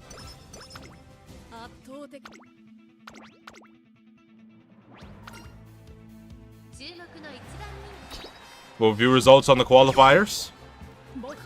Since we're not facing off against Bitter Glass, we don't need to watch the rest of the URAs. We know that we're going to win the URAs no matter what, essentially. God. A goddamn plus... A goddamn... How can I say no to a plus 50 stamina? Like, who in their right mind would say no to a plus 50 stamina?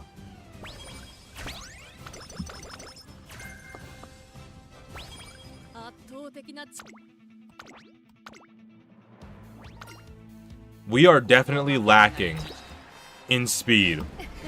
We are 100% lacking in speed. I can 100% acknowledge that. We are lacking in speed.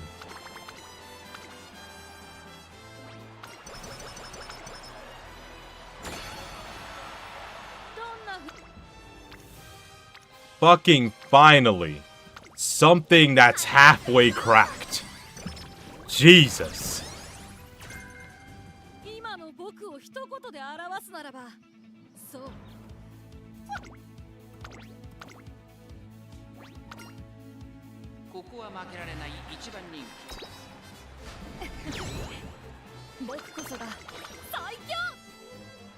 Unfortunately, no S rank, but that's okay.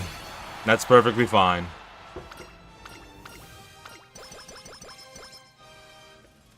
That is so sad. That is so sad and disappointing.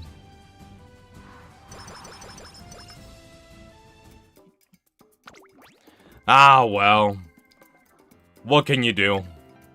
Nothing, really.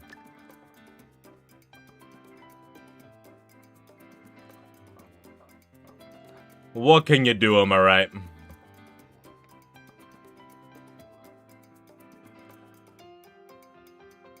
We'll get non-standard distance. Sigh. It's perfectly fine. Perfectly fine. Nothing to worry about.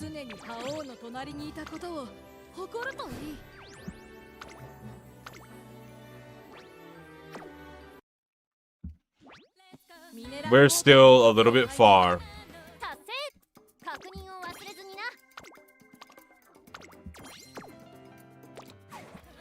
So, considering that right now, I only have 3 people watching me, I think I'm just gonna play Endfield, gonna be real.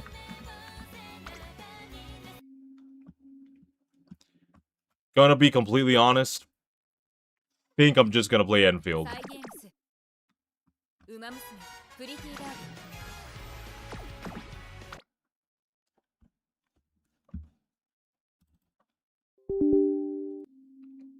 I do need to continue the story on Endfield. We'll play Endfield until about 8 o'clock.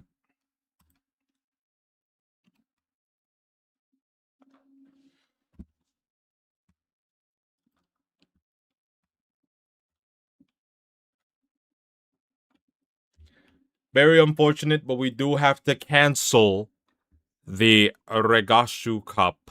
Very unfortunate. Very unfortunate. Let me actually do that now. What the fuck? Let me actually do that now. Very unfortunate. Arknights.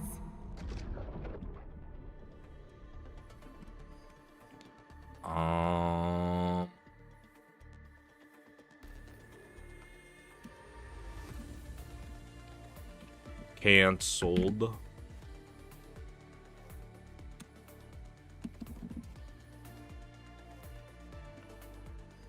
There we go.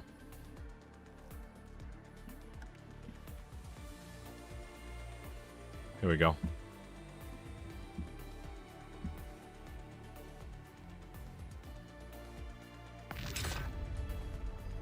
And we'll sit through the story. Why is it in window mode? What? It doesn't make any sense why it's in window mode.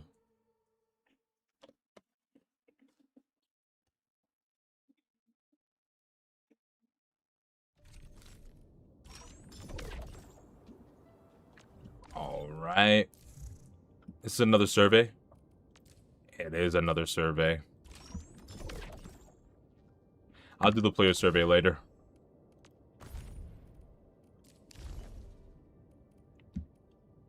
Holy shit. Okay. Interesting. We got a lot of stuff that we have to do. Alright. Let's go ahead. Let's do this. Wait, well, first of all, hold on. Before we continue,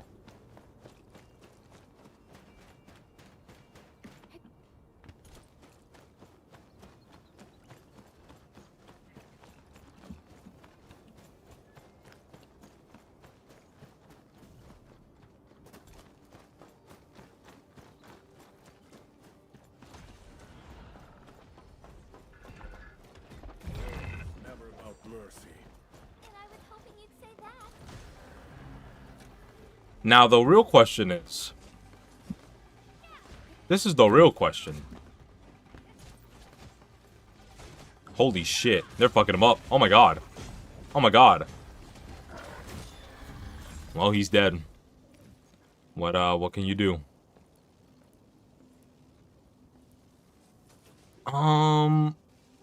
Do we just pile on it? I feel like maybe pyloning it might be the play. It might be the play.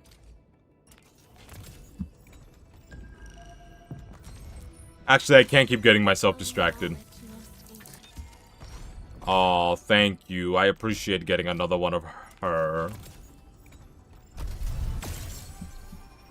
Oh, another gold. We got 2 of her in a row. W. You know what, let's just continue, like... No, I don't want to leave this unfinished. I guess, hold on. We'll go to the science park. And we'll... go to the hub.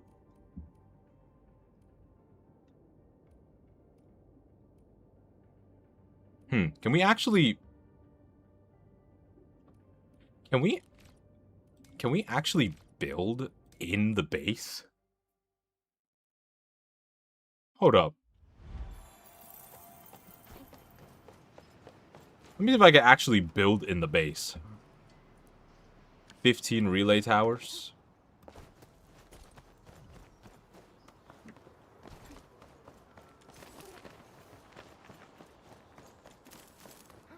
Hold the phone. Hold the fucking phone real quick. Hello? Hold the phone.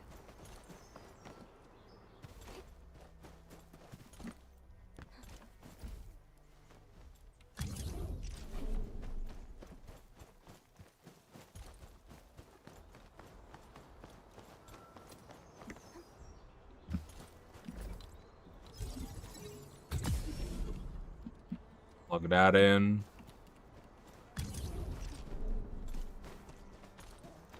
Very, very curious if this is going to be possible.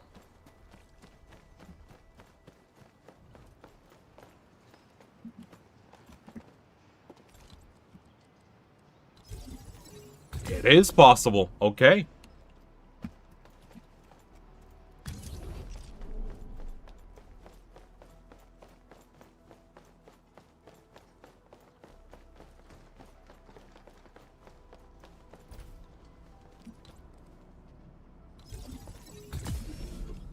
Let's keep going. I'm sure there's another way that we could do this or something that we have to craft, but this is way more fun.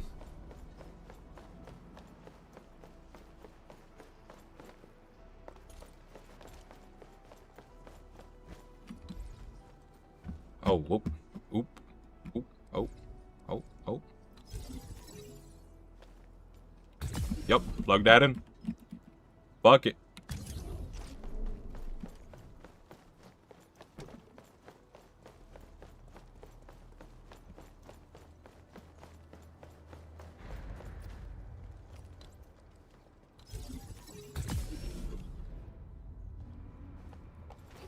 I kind of want to move this.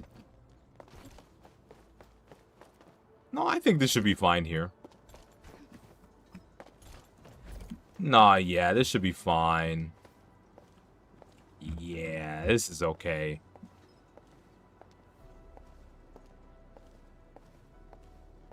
Where's... Oh, there's Ember. Alright, cool.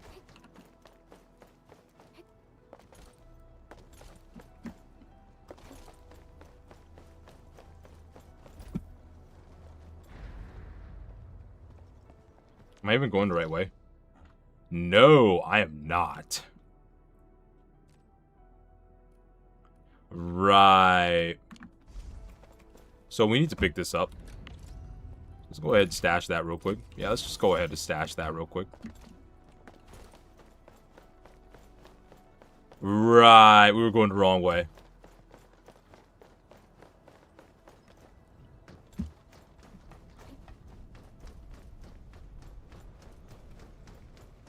Oh, my eyes. Can I put a thing here?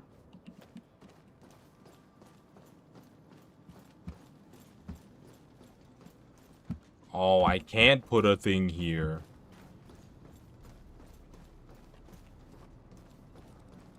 I could put it here, though. This is the entrance of the generator gangway, but it's blocked. We can't get through, Enman. We need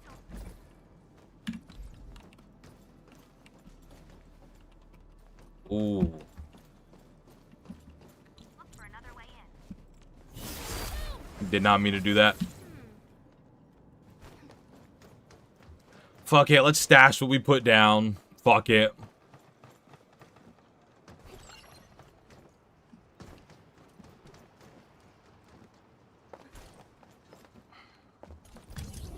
Whoops. Yep, stash it. Yes, sir. Stash that joint.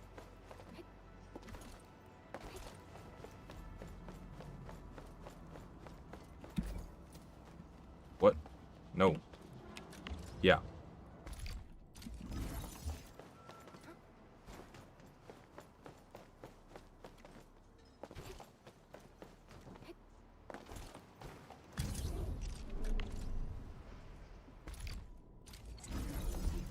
Okay, go here.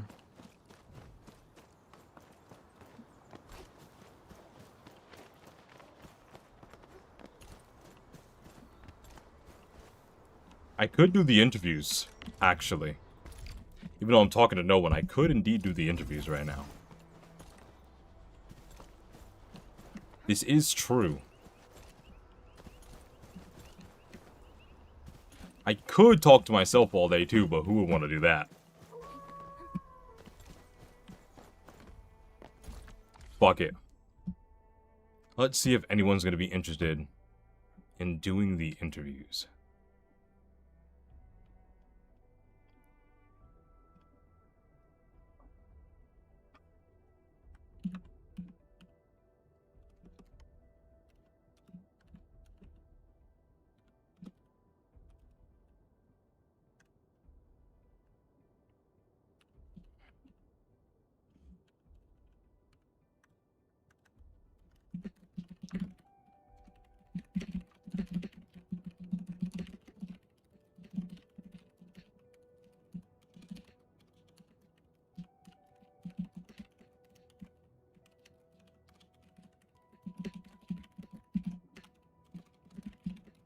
Wrong.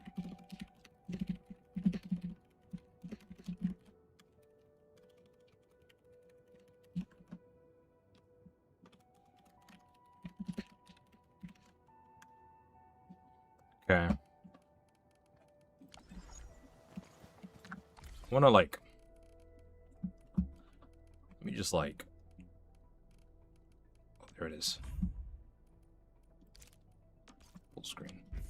There we go. Much better.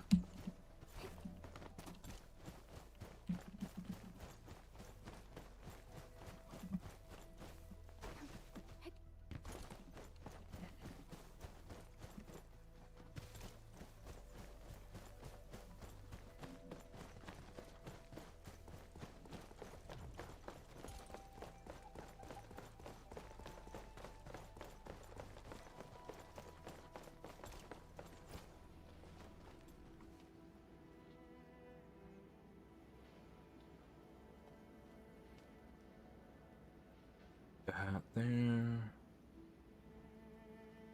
That. That. That. No, I can actually use this.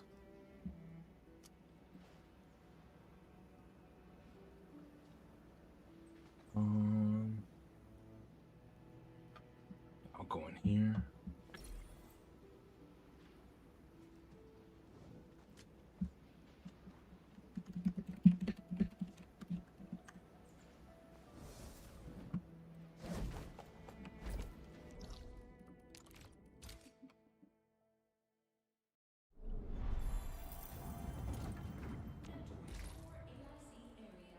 Entering core AIC area.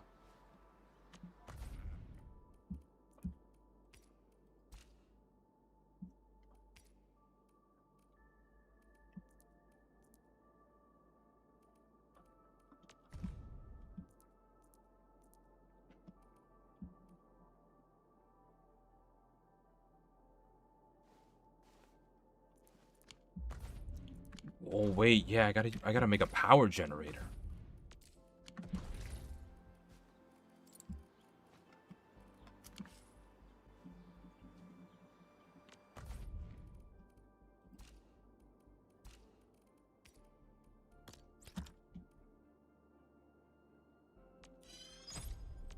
Okay, make the power generator. What do I have in my backpack? So put the power generator here. First of all that shit in there. Power generator right there. Need some orginium.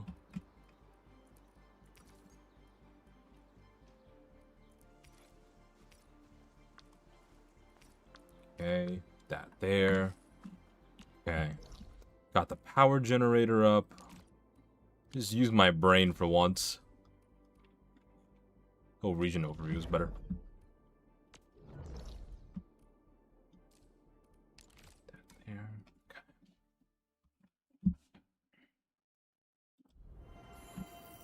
The fuck?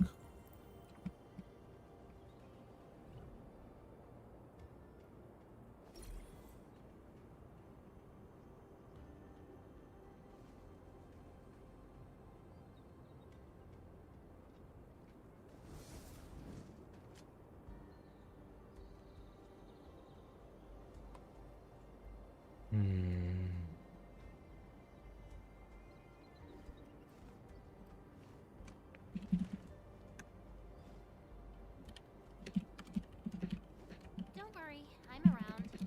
Just go ahead and waste your time some more.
There, that there. Okay, we should be good.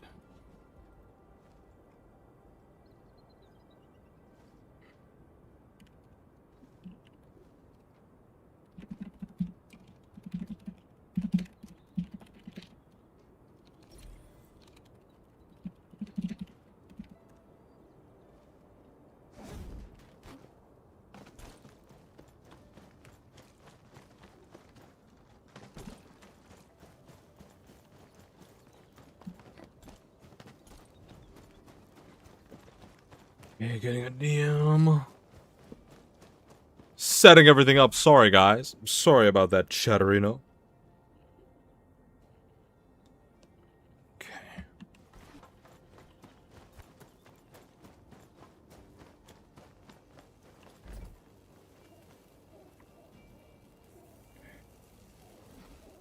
I was about to join the call, but I forgot you were streaming today. Well, I'm doing Arknights interviews right now, so...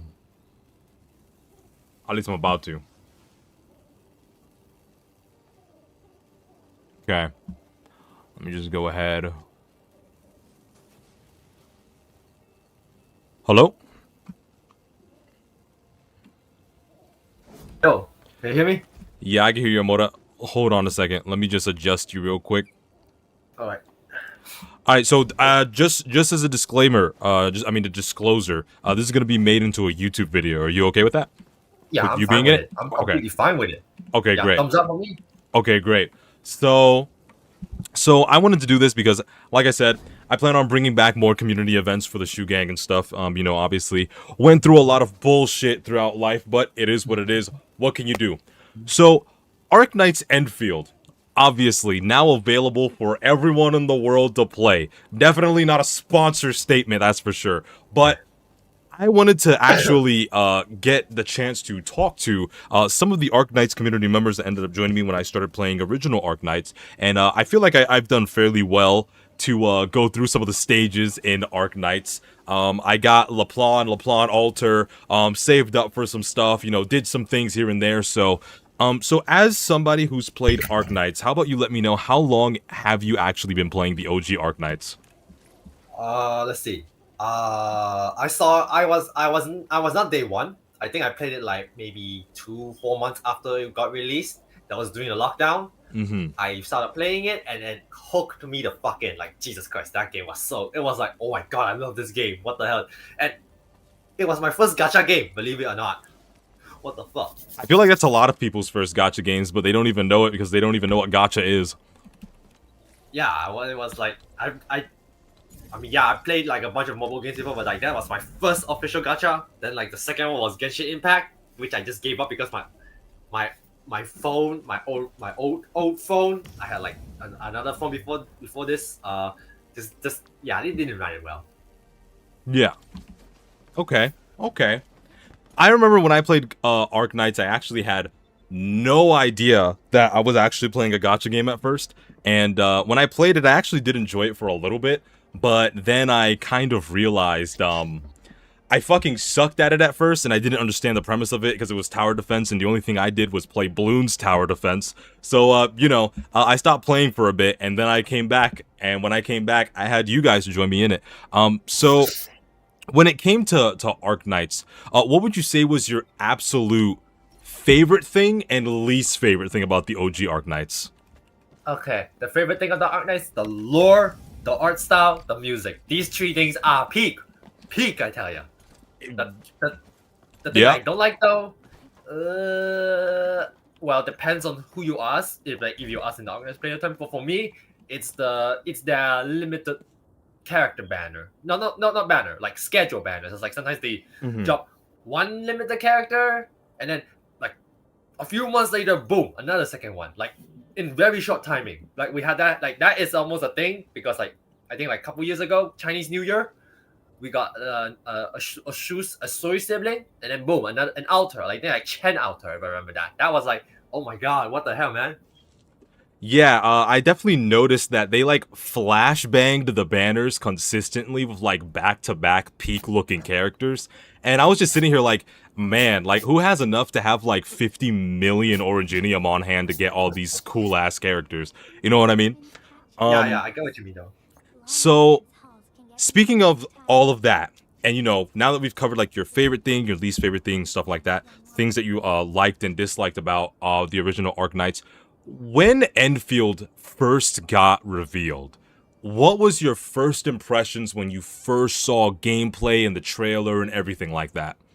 Okay, a bit more okay, so like the very, very first teaser, or are we talking like the first teaser after God knows how long of a wait? So we'll go with the very first teaser all the way to the very first official like trailer.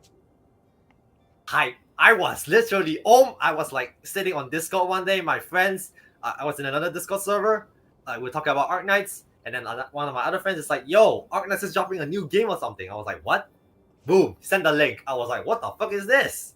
And then the teaser, the very first concept or like prototype, I was like, oh my god, I was like hyped. I was literally just, yeah, I was like, oh my god, what the fuck? We just went from tower defense to 3D. I'm like, sign me the fuck up, man. Sign me the fuck up.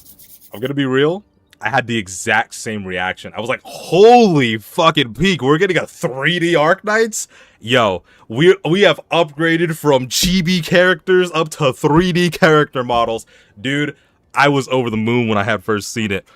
So when they first revealed like the very first like gameplay video, and it showed like the very first like gameplay sort of like, you know, I think it was like 10 minutes. Yeah, it was. Yeah. Yeah, what did you think of that? I was like, damn, they cook. They really fucking cook. Jesus Christ. Yeah, you know what? I'm gonna be real. I thought the exact same thing. I really thought that the combat at the time was very interesting. I was like, oh, I've played games that had similar styles before, but I was like, oh, this is gonna be like very interesting to play, especially like, you know, with the way that everything was gonna be set up with all the characters out at the same time. And by the way, before I get into my next question, because it's gonna lead into the combat actually, I'm super huge on the fact that we have all the characters out at the same time. How do you actually feel about that? All characters being out at once? I mean, that before the first gameplay came out, I was playing Genshin, and then I think like Zelda Zone Zero and Tower of Fantasy and Ada Gazer. So I'm like, okay, having all your parties out there, okay, this is good. But I had one concern is that AI, your AI teammates, it's either gonna get hit, and you know they're gonna die before you can switch to them. Yeah. Or they're just gonna pull off Dark Souls level of dodging, and I'm like, god damn. True. Now, speaking of like the characters being out, speaking of the combat and everything, we're gonna segue in. How do you feel about the final product of Arknights Endfield? Pretty good. I feel like, you know what? There's a lot of divisive hate around the comment. There's a lot of division in the Arknights, even in the Arknights Endfield community online, and I'm like, why the fuck are we arguing? I'm having fun. I love this game, man. It's so optimized. Like, Jesus Christ. My laptop was getting over 60 FPS, well, nearly 60 FPS at most of the time. It's a bit old, but god damn, it's optimized to all hell. Hey, you know, I actually agree. When I booted up Arknights for the first time, it ran absolutely amazing. Endfield, that is. It ran absolutely amazing. I'm gonna be honest here. My computer ran Endfield better than the original Arknights for some reason. Now, I'm not saying OG Arknights is poorly optimized, but I'm just saying I thought that was like kind of like, you know, kind of crazy that Endfield ended up like starting up and like running as smoothly as it did. That it's running smoother than the OG Arknights. I believe it's on my old computer anyway. Moving on to my next question about the factories. So, do you think that the factory system in this game is better than the factory system that's in the OG game? And I have a feeling what your answer might be, but what do you think? Okay, so the OG game is like a base. You got modules, so it's very simple. This game is like very complex. And to be frank, yeah. I am not the type of guy. I'm the type of guy to like, okay, okay, you know what? I'm just gonna follow the blueprints because this shit is way too complicated for me. I'm like, okay, okay, look, I'm fine with like setting things down, but like optimizing it, okay, yeah, that's too much effort for me, man. I'm just gonna take what I can get my hands on. Yeah, it started off real simple for me, and the more tutorials I found myself doing, the more I realized that this is complicated as fucking shit. So I ended up like my factory, my core AIC area is completely bland, unimpressive. I have machines that aren't even working right now, but eventually I am going to get to a point where my factory is going to end up being, you know, pretty advanced. But as you said, as you said, I'm definitely going to be following blueprints just like you, brother man. And so about the facilities and everything, since you do a lot of like building within the facilities, how do you feel about, do you think that the interactions with the rest of the world outside of the AIC core area, with like building your like relay towers, putting down the electric charge stuff, putting down the mining rigs, how do you feel about being able to interact with the world with all of the different facilities and technology? I mean, it's hard to tell. I'm like what, level 20 authority. I haven't touched the game in a bit. I tried pulling for Levitain. I didn't get her. Big sad. Oh no, bro. It's okay. I mean, I'm kind of like on and off at like for like a bit. I might try playing it tomorrow or something. Well, I mean, if I got work, I gotta go to work training tomorrow, but whatever. But yeah. I mean, all in all, the interactions they're okay with. I mean, I would prefer if we could extend the wire lines a little bit more, because 80 meters is very restrictive, not gonna lie. I prefer if it's like 90 or 100. That would make things so much better and less cluttered up. It does low-key feel pretty restrictive. Like 80 meters sounds like a lot, but when you actually run 80 meters in game, it's just kind of like, can I get a little more rope, please? Like, especially when you put down something and you're 81 meters in. Come on, man. Just give me the extra meters, man. Yeah, how do you feel about? How do you feel about? Like, it's like the scale, like your movement compared to the wire is not scaled properly. Like 80 meters should feel like it's actually 80 meters, not holy fuck, you just crossed like what feels like what 10, 20 meters or some shit. So yeah. So, how would you feel about them adding like worldly buffs for interacting with the world? Like, as in, like they Global make buffs, it, you mean? yeah, global buffs where they make it to where like, oh, you build this or you do this mission, you'll get a +10 to the distance of putting the relay towers down, or you'll get to put down more advanced versions of mining rigs. How would you feel if they added something like that to the game? I mean, if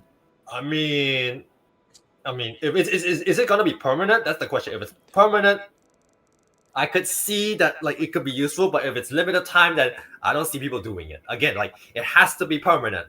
Personally, like small small global permanent buffs. Yeah, I'm fine with that. Like, hell yeah. Yeah, so I'd definitely say they would be permanent, because we definitely need.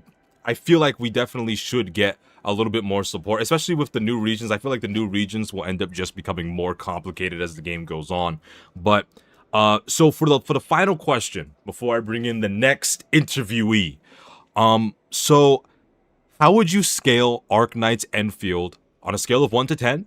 And what would you say is your favorite thing about the game and your least favorite thing about the game before we end this off?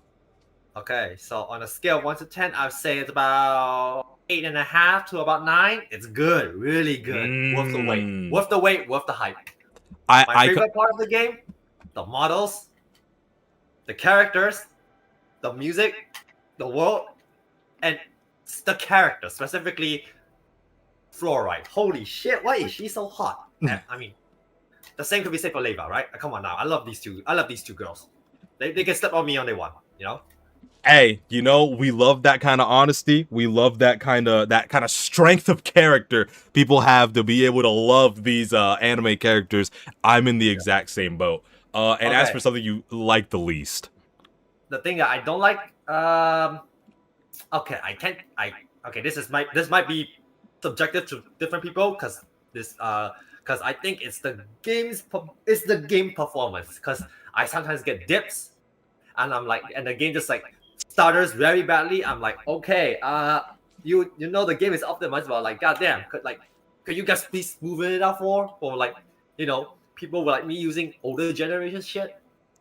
Okay, so going off of the earlier in the interview, so you would say that Endfield had a really good, smooth launch, but as time went on, you started to notice that there were certain optimization issues that were a problem. Yeah, it's mostly just like my frames dropping to like single digits occasionally, and then just returning back to normal. So I'm like, okay, what's going on? Okay. I would like my game to run at least 30 FPS most of the time, because you know I can't do anything if it's single digits, you know. Okay. All right. Yeah, but the game is very well optimized, to say the least. It's really well optimized for like a day one launch. I'm like, okay, I love this shit, but please continue the optimization. Thank you. All right. Well, there we go. That was one of my boys, part of the Shu gang, Amora. If you have anything that you want to say or add in, even if there's something you want to plug, by all means, do it before we get in the next interviewee. I think I have everything. I think I have everything to say, and all I'm gonna say is I not hyperglyph griffline to the desert Endfield. Keep on cooking. I want to see more of this. God damn. You heard it here first, folks. Griffline, hypergriff, keep on cooking. And by the way, let's hope that we get even more star set bangers for future trailers and future projects when it comes to hypergriff, because I love that band.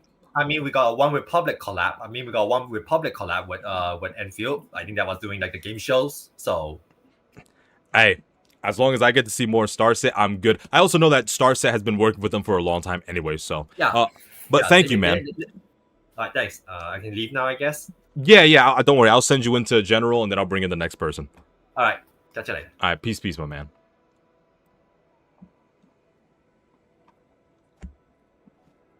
Hello. Oh, hello. My boy Rat.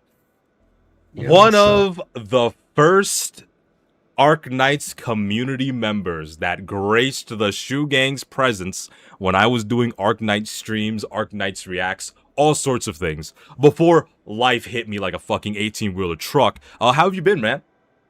Alright. Alright. Just moved in. Oh, you just moved in. Oh, you moved Yeah. to a new place? Okay, when? Yeah. About like a month ago. No, 4 weeks. Okay, okay. Alright. So, as you know, this is going to be a little bit of an interview about OG Arknights players that are playing Arknights Endfield right now, and I'm gonna ask you mostly the same questions that I asked Amora. Obviously, I didn't write these questions down, but I do have a pretty good memory. So, as somebody who played OG Arknights, what would you say was the thing that attracted you to Arknights? How long would you say you've played OG Arknights? And tell me your favorite thing and least favorite thing about OG Arknights. Alright. So what attracted me to the OG Arknights was the tower defense. Mm-hmm. Because back in the days, I used to play a lot of balloon tower defense on school PCs. Same, dude. Like flash games, mini clip. Yup. Yeah. Let's see. What was the other questions? The other questions is, how long have you been playing OG Arknights, and what's your favorite and least favorite thing about OG Arknights? Been playing since 2020. Okay. I'm not a day one player, sadly, because I was playing other game. And my friend told me, yo, you should try this game. I'm like, no. But I did it anyway. Yeah. And the reason... Wait. Oh, and what I like about OG Arknights? Mm-hmm. Or what attracted me?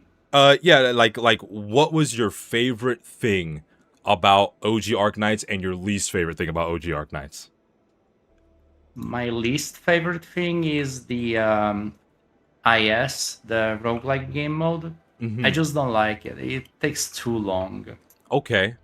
Okay, interesting. All right. And what got me into Arknights, I guess? Is that the question, right? It's your most favorite thing about Arknights, and most favorite, not tower defense, really. Yeah, the tower defense part.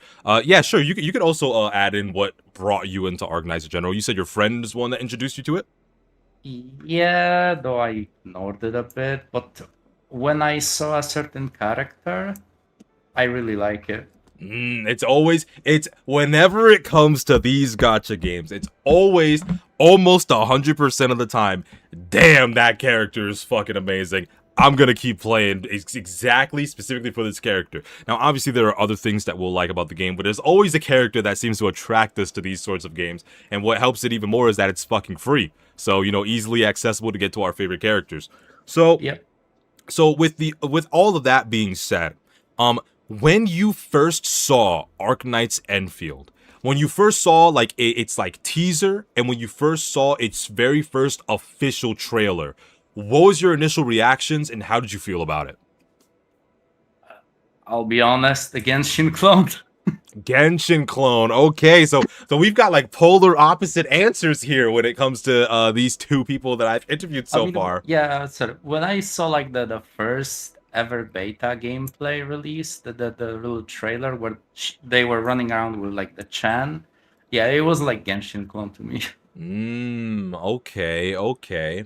And so when you saw its very first gameplay, when you saw the alpha footage of the gameplay, did your opinion change, or did it stay mostly the same when you saw the combat, amongst other things like that?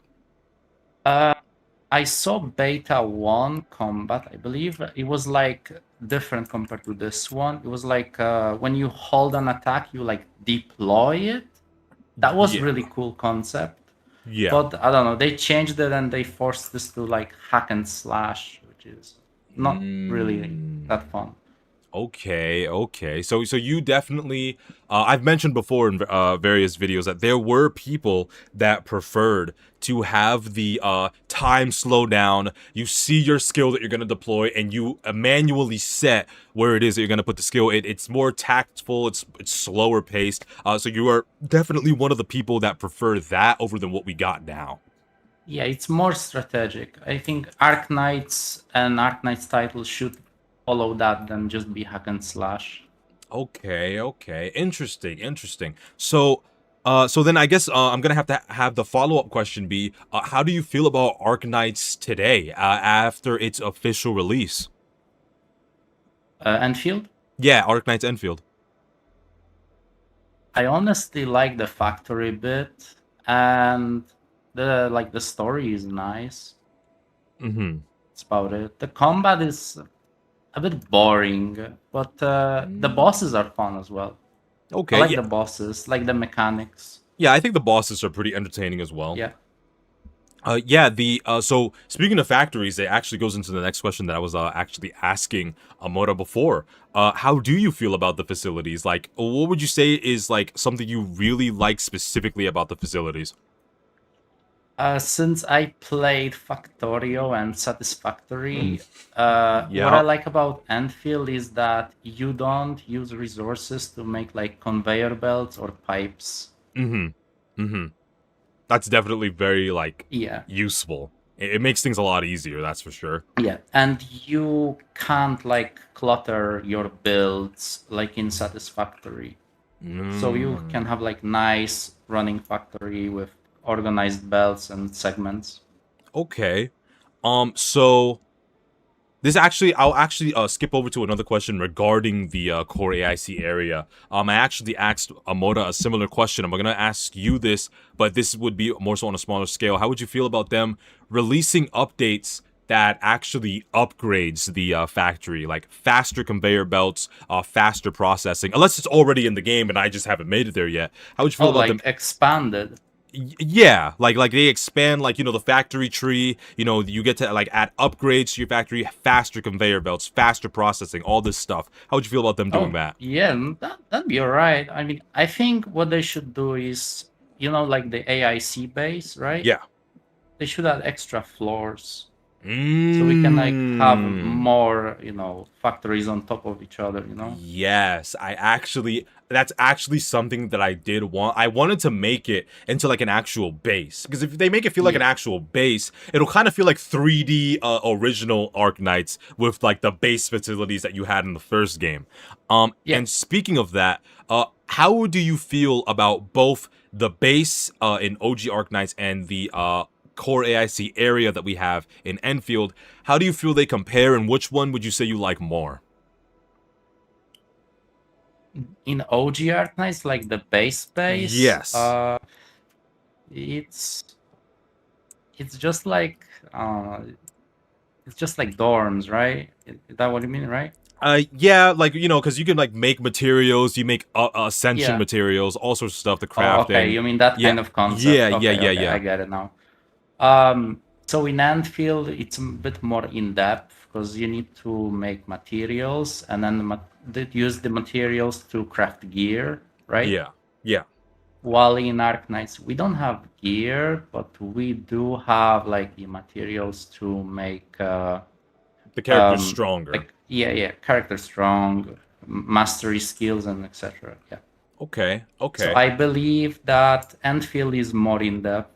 If you mean that. All right.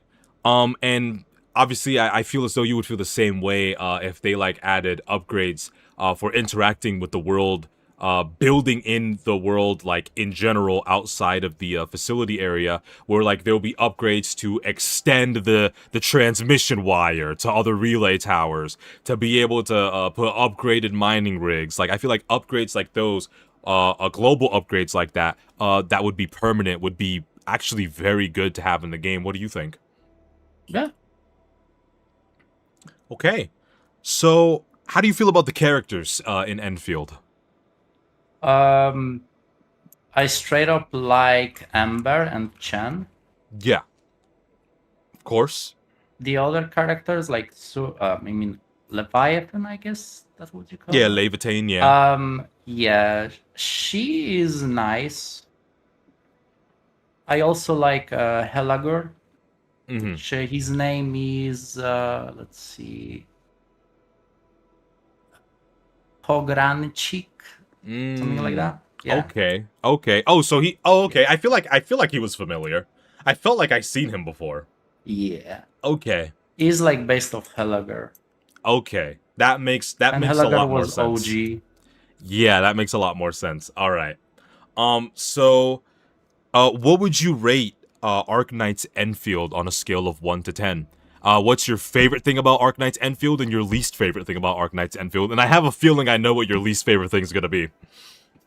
All right. So my favorite thing about Arknights Endfield is the open world and Wuling. Like, I like that place. It's really nice. And I've been taking my time. I haven't made it there. Game. Oh, go ahead. My bad. I cut you off. And also the bosses and mechanics. Like, you just don't like DPS turn off brain dead, or like DPS dodge counter, right? Like in Wuthering Waves.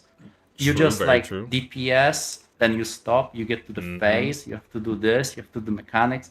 I like the coordination between that. Yep. My least favorite thing about Arknights Endfield is that it takes too much RAM, for me at least. What does it take, like 8 or 12 RAM or something? No. Currently I'm on 78%. Oh, wow. Just by running the game on Discord. Okay. Damn. That's insane. I didn't even realize that it was taking up that much RAM space. Too bad. AI facilities have decided that they want to take over fucking RAM. So, you know, Yeah. it is what it is. What can you do? But yeah, so scale of 1 to 10. I don't know if you ended up answering that. Oh, I would say 7. Solid Okay. 7. Similar score to Amora. He said 8.5, maybe to a 9. Okay, a 7. So what do you think is something that you would want to see changed in Endfield for you to bring up that score from a 7 to be something higher? Because that's still a very good score. Well, optimization for the RAM, that would be first. Yeah, Amora said the same thing. The second is, so currently we have this fun-like event with monumental etching old wounds. This event, right? Okay. It's like a battle event. Yeah. I would like more of this, but bring out the old bosses and just buff them or make them stronger while we can do the mechanics properly. And even better, give us proper co-op so we can like have a, you know, 4-man doing the mechanics, coordinate, you know, a bit of a, you know, fun gameplay, something like a raid. Yes, 100% yes. I have friends that want to play Endfield. There is a lot of things that they love about Endfield, but the one thing that's stopping them from actually trying Endfield is the lack of multiplayer. I highly agree that they need to add co-op. It would be incredibly fun to fight the bosses with 4 people. But yeah, so I suppose one more thing that I'll ask before I go on ahead and get to the next interviewee is so when the game first came out, how would you say the performance was? Do you think that it had a smooth launch in comparison to what Amora had answered? And I'll tell you what Amora said after I get your answer. Smooth launch. I mean, I did saw some backlash about the, you know, the gacha. Actually, no, that was a lot about the gacha. Like, everyone hated the thing about gacha. So I wouldn't say it was smooth, but then it eventually, you know, evened out. And how do you feel about the gacha? Personally, I don't care. I got Surtur and her weapon, and that's it. I'm just saving. Currently, I'm on like 50k. What is it called? Orandum? Whatever it's called. Yeah. Okay. All right. Well, there it is. 7 out of 10 for Rav. He is, like I said, one of the first people from the Arknights community that became a part of the Shu gang. Really appreciate this guy. He's always very supportive whenever I do streams revolving around Arknights. Thank you for joining, my man. I really appreciate it. Yeah. All right, I'm gonna go on ahead, send you back into general, and then I'm gonna bring in the next person. Peace, my man. Yeah, peace. Pierre, are you there? Oh. That's. Can you hear me? Yes, I can hear you. All right. Okay. Actually, it's been a while. Yes, it has. So just to jog my memory a little bit, you are the Jesus Christ of the OG Arknights. Is that correct? No, that's too much. So yes, I'm right. So you are indeed this guy. His Arknights account is fucking insane. I love this dude. Every time he was in stream, every time he was in a voice call, whenever we did a community event, just jaw dropping. How you been, man? Oh, it's okay. It's just life, in this current economy. It's just in your daily life. Yeah, it's okay. It's okay, too. Yeah. So something that I did forget to ask Rav, and I'm gonna obviously DM him to see how he feels about it. This is going to be made into a YouTube video. You don't mind that, right? Yeah, I don't mind. Okay, great. So, yeah, so I'm gonna start it off like in the way that I started it off with everyone else. So, I obviously already am gonna know the answer, but how long have you been playing OG Arknights? And the two follow-ups is, what's your favorite thing about it, and what's your least favorite thing about it? All right. I've been playing Arknights since I'd say since launch, but it's actually 9 days after the launch. Because I'm not that easy to jump on the hype train, and I just kind of like want to watch it first, and then after 9 days after launch, I get to play Arknights.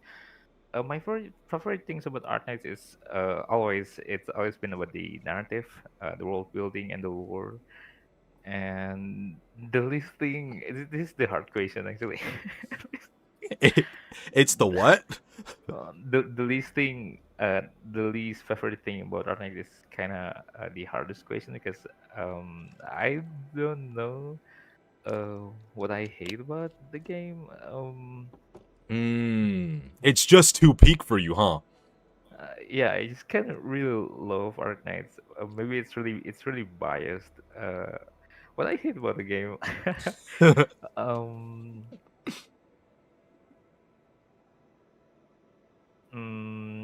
it's kind of hard to answer actually. It's okay if it's nothing. If you don't hate anything about it, you could just say, "Nah, I love this game."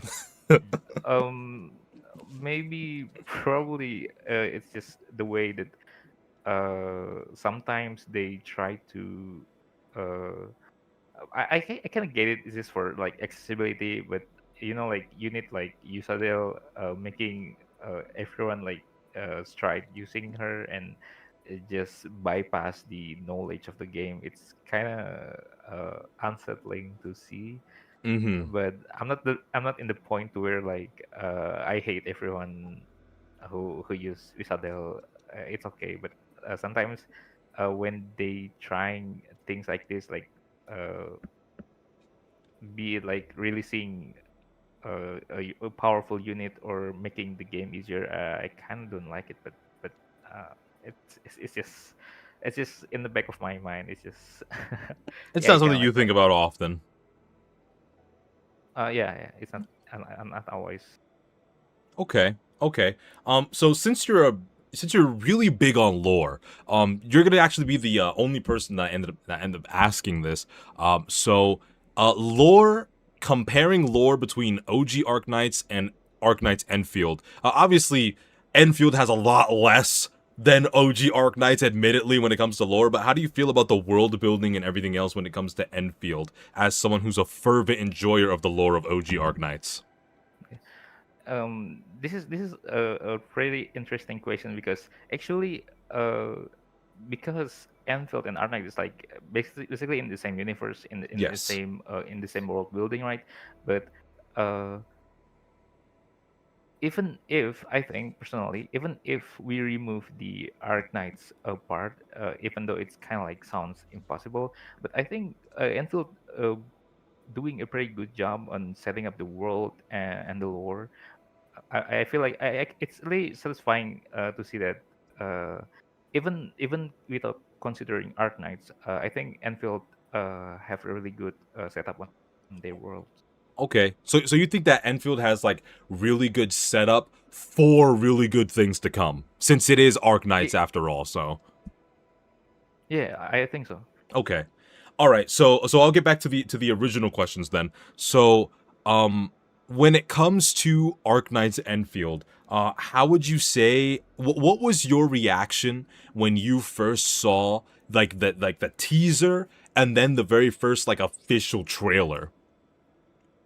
How do I put it? I of course I'm really happy about it. I mean, we get to see the 3D Arknights, you know. Finally, the chibi 2D graphics turns into 3D that is something more we could immerse with. Yep. It's pretty amazing. But I do have concern when it regarding Arknights. I just especially when I found out that Enfield taking place at like hundreds time 100 years ahead of Arknights, and I start to worry about how that will affect my experience on learning Arknights. Mhm. It's just it's just that concern, but so far I'm pretty hype up with it. I can really happy that we get to see our characters becomes more alive in a sense because it's 3D. Yeah. Yeah, so yeah, it's really amazing. Okay. So Rav actually ended up mentioning this as well. With the reveal of Arknights and everything, he really liked the way the combat looked in the very beginning.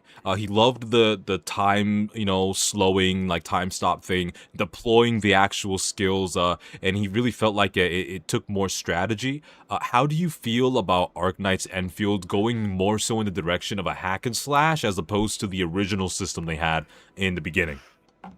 Oh no, these questions. you knew it was coming, man. You knew it was Oh coming. no. Oh my god, this is like a very long debate that's been over Enfield.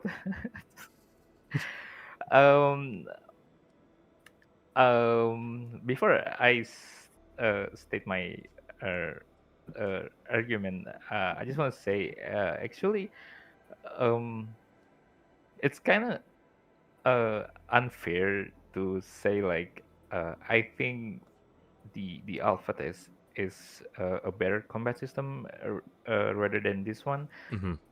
because we don't get to feel the game at the time. I mean, it's just a specific it's just a specific person to get to experience with it, and we just only watch it from the video. And I just kind of want to say, if you only watch from YouTube from all the alpha test footage and state that it's much better than the current combat system, I think it's kind of biased and it's not objective.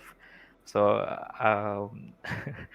I can say I just want to say I can't really tell because it's unfair to say like oh that gameplay is better, but you don't actually play the game. You only watch on YouTube, and I don't think that's objective. I think that that's very fair to say. I think that, obviously with some things, when you look at something, you can get a general idea of whether something's going to be good at it or bad when you look at something in like very specific scenarios. But when it comes to gameplay, you can look at gameplay, but sometimes like if gameplay looks chopped or if gameplay looks good, when you actually get your hands on it, sometimes it tends to feel very, very different. So I definitely agree with you on that front.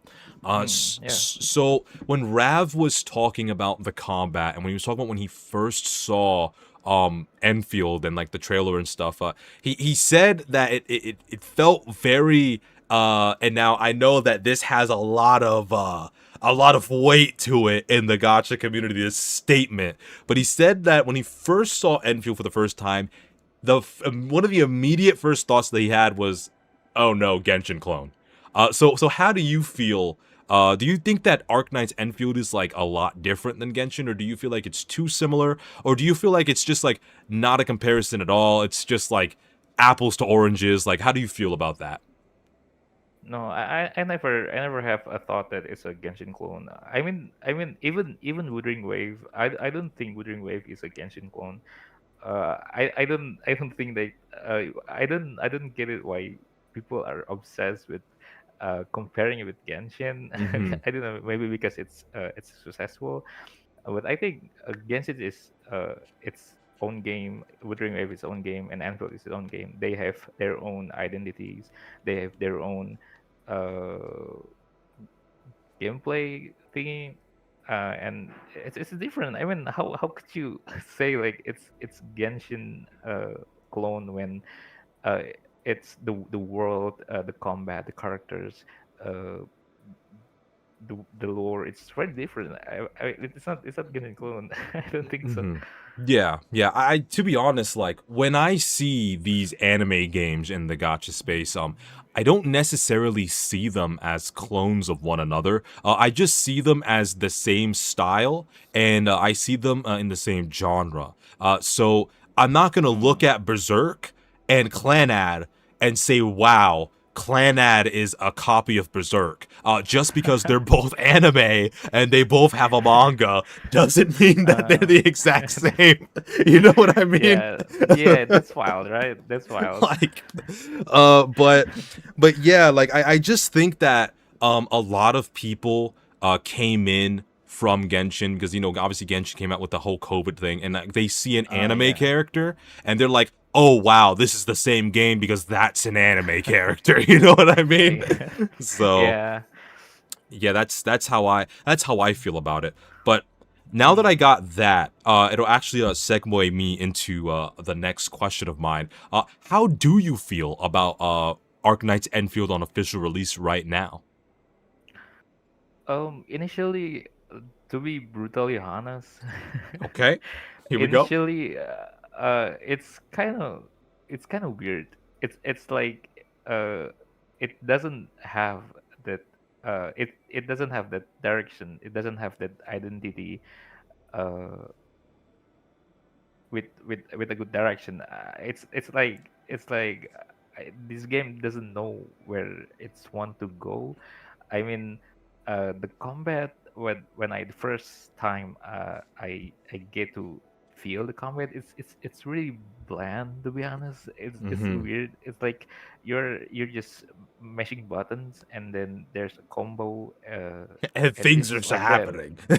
Yeah, it's just yeah, and then we have this factory, and the second, uh, the gameplay, the most of the gameplay, like the 70% or 80% of it, is actually just grinding through tutorials and learning about all the factories. And while the ads about the game, it's all about combat. It's really weird to be experiencing at first, but later on, especially like right now, at this point, I kind of see the potential in the combat system.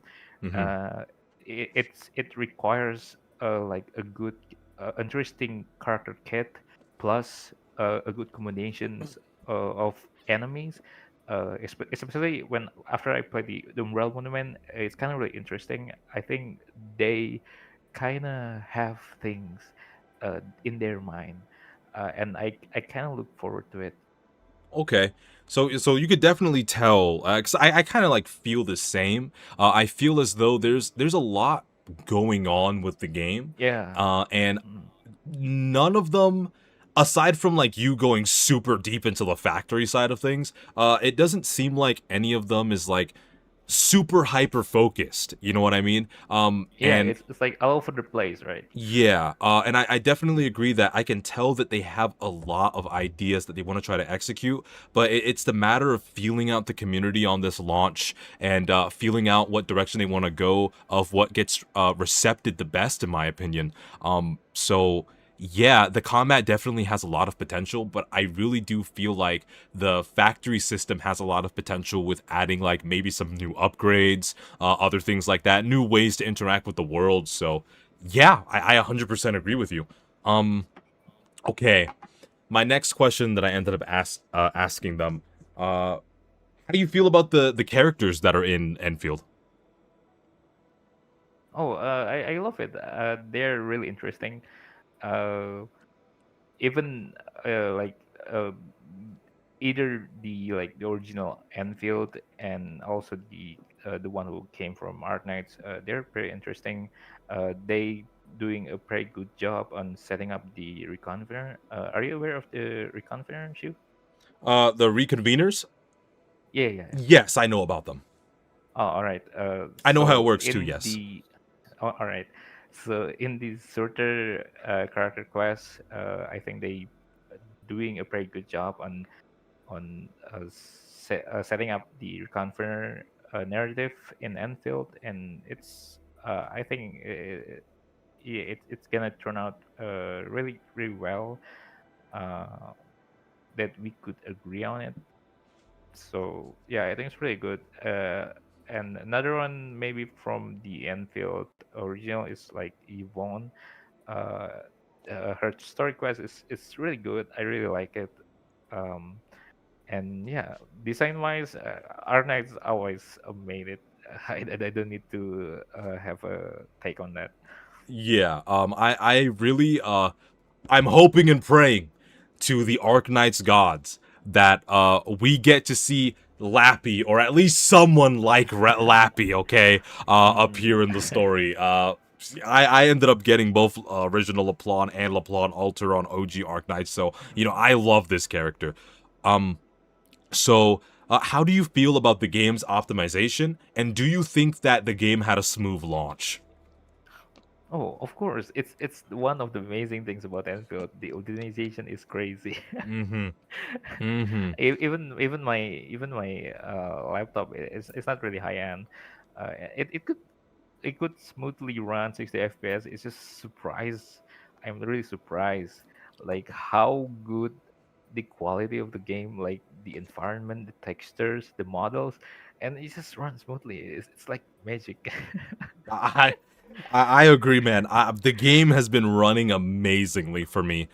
It's just it's great, and I feel like this game, out of all the games that I've played, when I first played Genshin Impact, the launch was shit. When I first played Wuthering Waves, I mean, and by the way, in all these games, I was lucky enough to play, like, apparently the perfect version of them when they first came out. I know a lot of people had problems with Wuthering Waves and the way that it ended up launching and stuff. I know that Punishing Grey Raven, when it first came out, has some pretty janky things about it, but I feel like Enfield really had a really strong launch. Like, there was not a lot of problems about the game itself, aside from, like, you know, the PayPal situation that was going on, but that's like security Yeah. problems with monetization.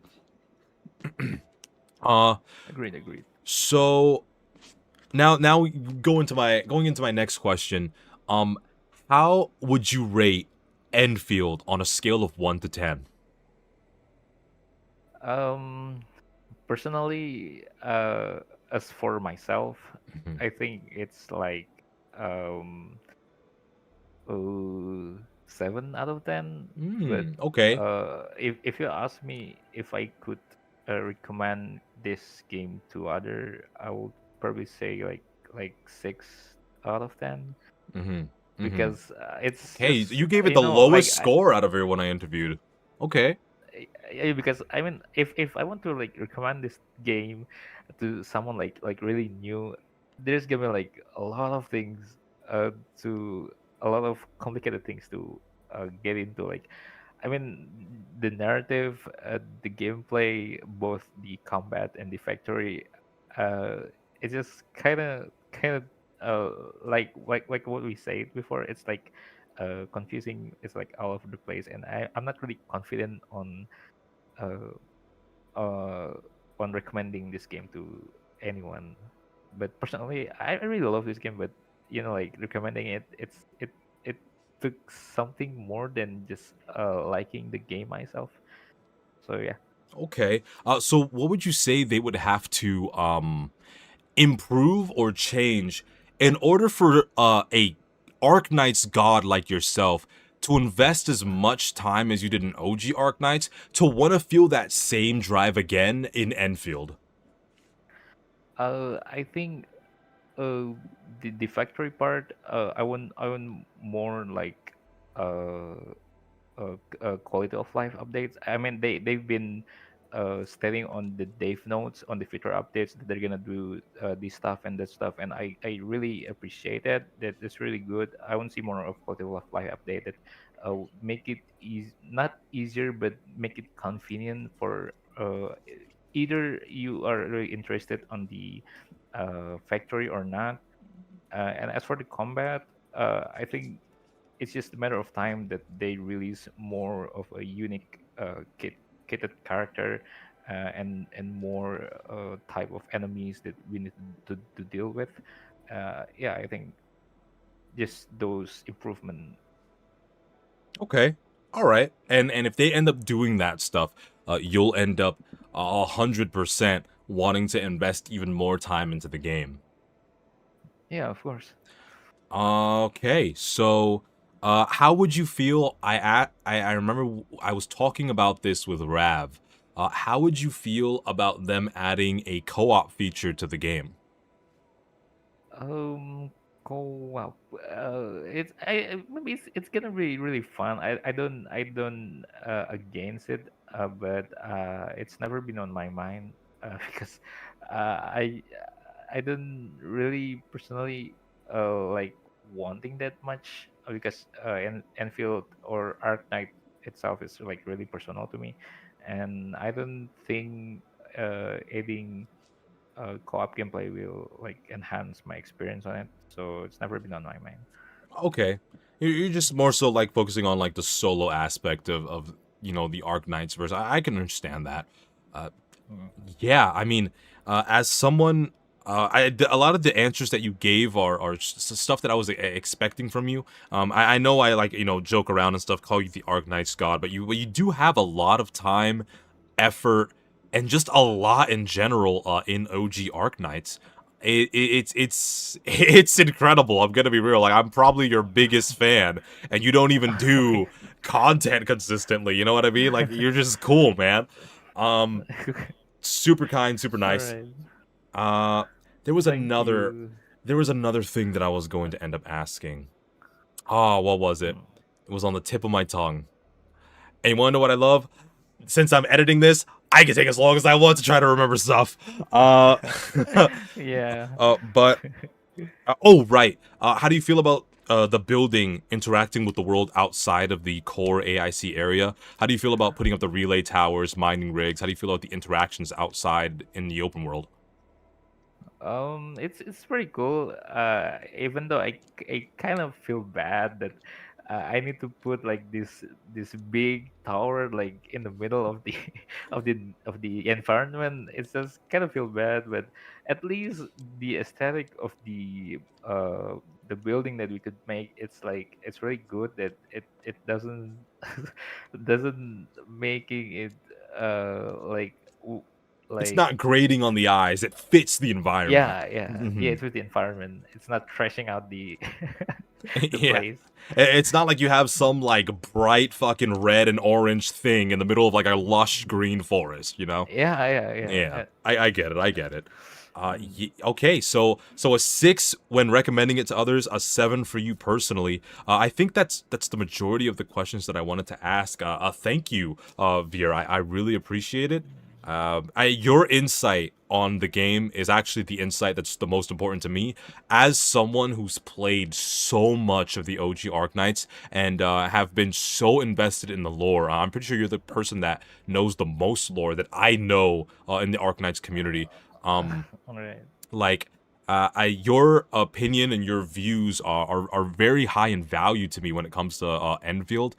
I do agree with you in a lot of the aspects of what you said that can be improved, and I am looking forward to the future. Obviously, you're going to be the last person I'm interviewing because it doesn't seem like anybody else is interested in the interview. However, I will ask you this because I don't think I asked Amora or Rav. So, what do you see the future of Enfield being? How do you think the future of Arknights Enfield is gonna go? In general, any way you want to answer. Uh, this is kind of hard to tell, especially when I knew that Enfield is going a direction where they want to reach many more of the market. Right now, it's apparent with all the ads and with all the changes they make, the tone shift from Arknights to Enfield. It's apparent that they're trying to uh, gain so many markets from so many players to the game, and it's no, how do I say this? Take your time, man. I kind of hope that they stay true to the how Arknight feels, the tone, the I'm not asking for daily depresso. I'm just asking that it taken more serious and how do you put it? More It's like heavy plots and more stuff like heavy, that. yeah, heavy Yes. plot, yeah, in Arknights. Because right now the story is like mid at best. It's okayish. It's not that great. And the tone is they hinting a couple of dark, not very dark, like heavy stuff. Yes. And I kind of hope they like going for it and not going to the lighter stuff just for the audience. I kind of hope that they stay true to what they are, just like that. I agree. I think, yeah, I definitely think I understand what you're trying to say here because I felt the exact same way about Wuthering Waves, and apparently I'm wrong for believing this or thinking this, but I was very disappointed when Wuthering Waves didn't end up having a bit more of PGR in it.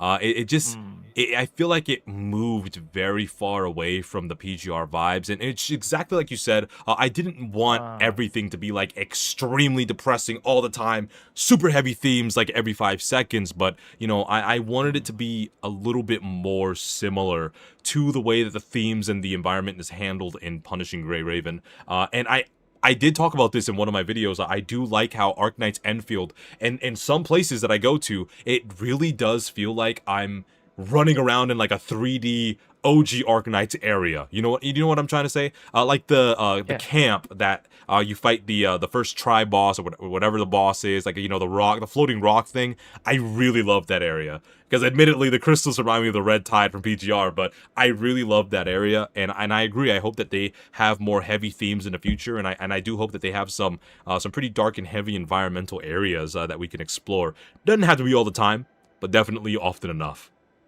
I agree. Totally agree. Somebody in the comments just said Leroy's been close to PGR though. Haven't played it, so I can't speak on it. That's why I'm not talking about it. So I'm not gonna talk about something that I'm like misinformed on. You know what I mean? But thank you, Veer. Really appreciate you. This video, I feel like, is gonna get maybe like 300 views, but I really enjoyed talking to you guys. I missed doing stuff like this. I really did. Thanks for that. I hope to see you in streams more often in the future when I'm doing more Arknights streams. But yeah. Thanks for coming. I'll send you back into general, and then you can like be on your way as like the god tier Arknights player that you are. People that just joined the stream, by the way, this dude, yo, you're listening to the voice of someone who is like, he's the imagine if Michael Jordan and LeBron did the fusion technique. He's Michael LeBron Jordan of Arknights, okay? That's exactly who this guy is. But anyways, thank you, my man. Appreciate you stopping by. Peace. All right. Oh man. All right, well, there you go, guys. that was me interviewing some of the Arknights community members. Unfortunately, I do have to leave. I have to end stream right about now because I'm going to be watching some WWE. I'm going to be watching some motherfucking oiled up wrestlers busting on each other. I mean, crashing into each other, as it were. Yeah, I think he's both, and you're the Black Air Force energy. Thanks, man. Appreciate you. John Arknights? Yes, he is John Arknights. I will be playing Leroy. Hopefully I end up seeing some PGR-esque things when it comes to Leroy. I maybe I'll stream it, maybe I'll talk about it, who knows. I haven't touched Wuthering Waves in a while because Wuthering Waves has just not been very interesting to me, but I have been told that the newest story for Wuthering Waves 3.1 is peak, so I am going to be playing that. I did see some clips. I am going to be looking into that. Thank you guys for stopping by. Really appreciate it. I'm not going to leave my stream at 0 likes. I'm going to like my own stream. But thank you guys for coming. And obviously, I hope you all take care and peace. I'm going to go ahead. I'm going to dip out here. I respect you. I love you. I need you. Anyway, I want you all to take care and peace. Thank you guys for stopping by.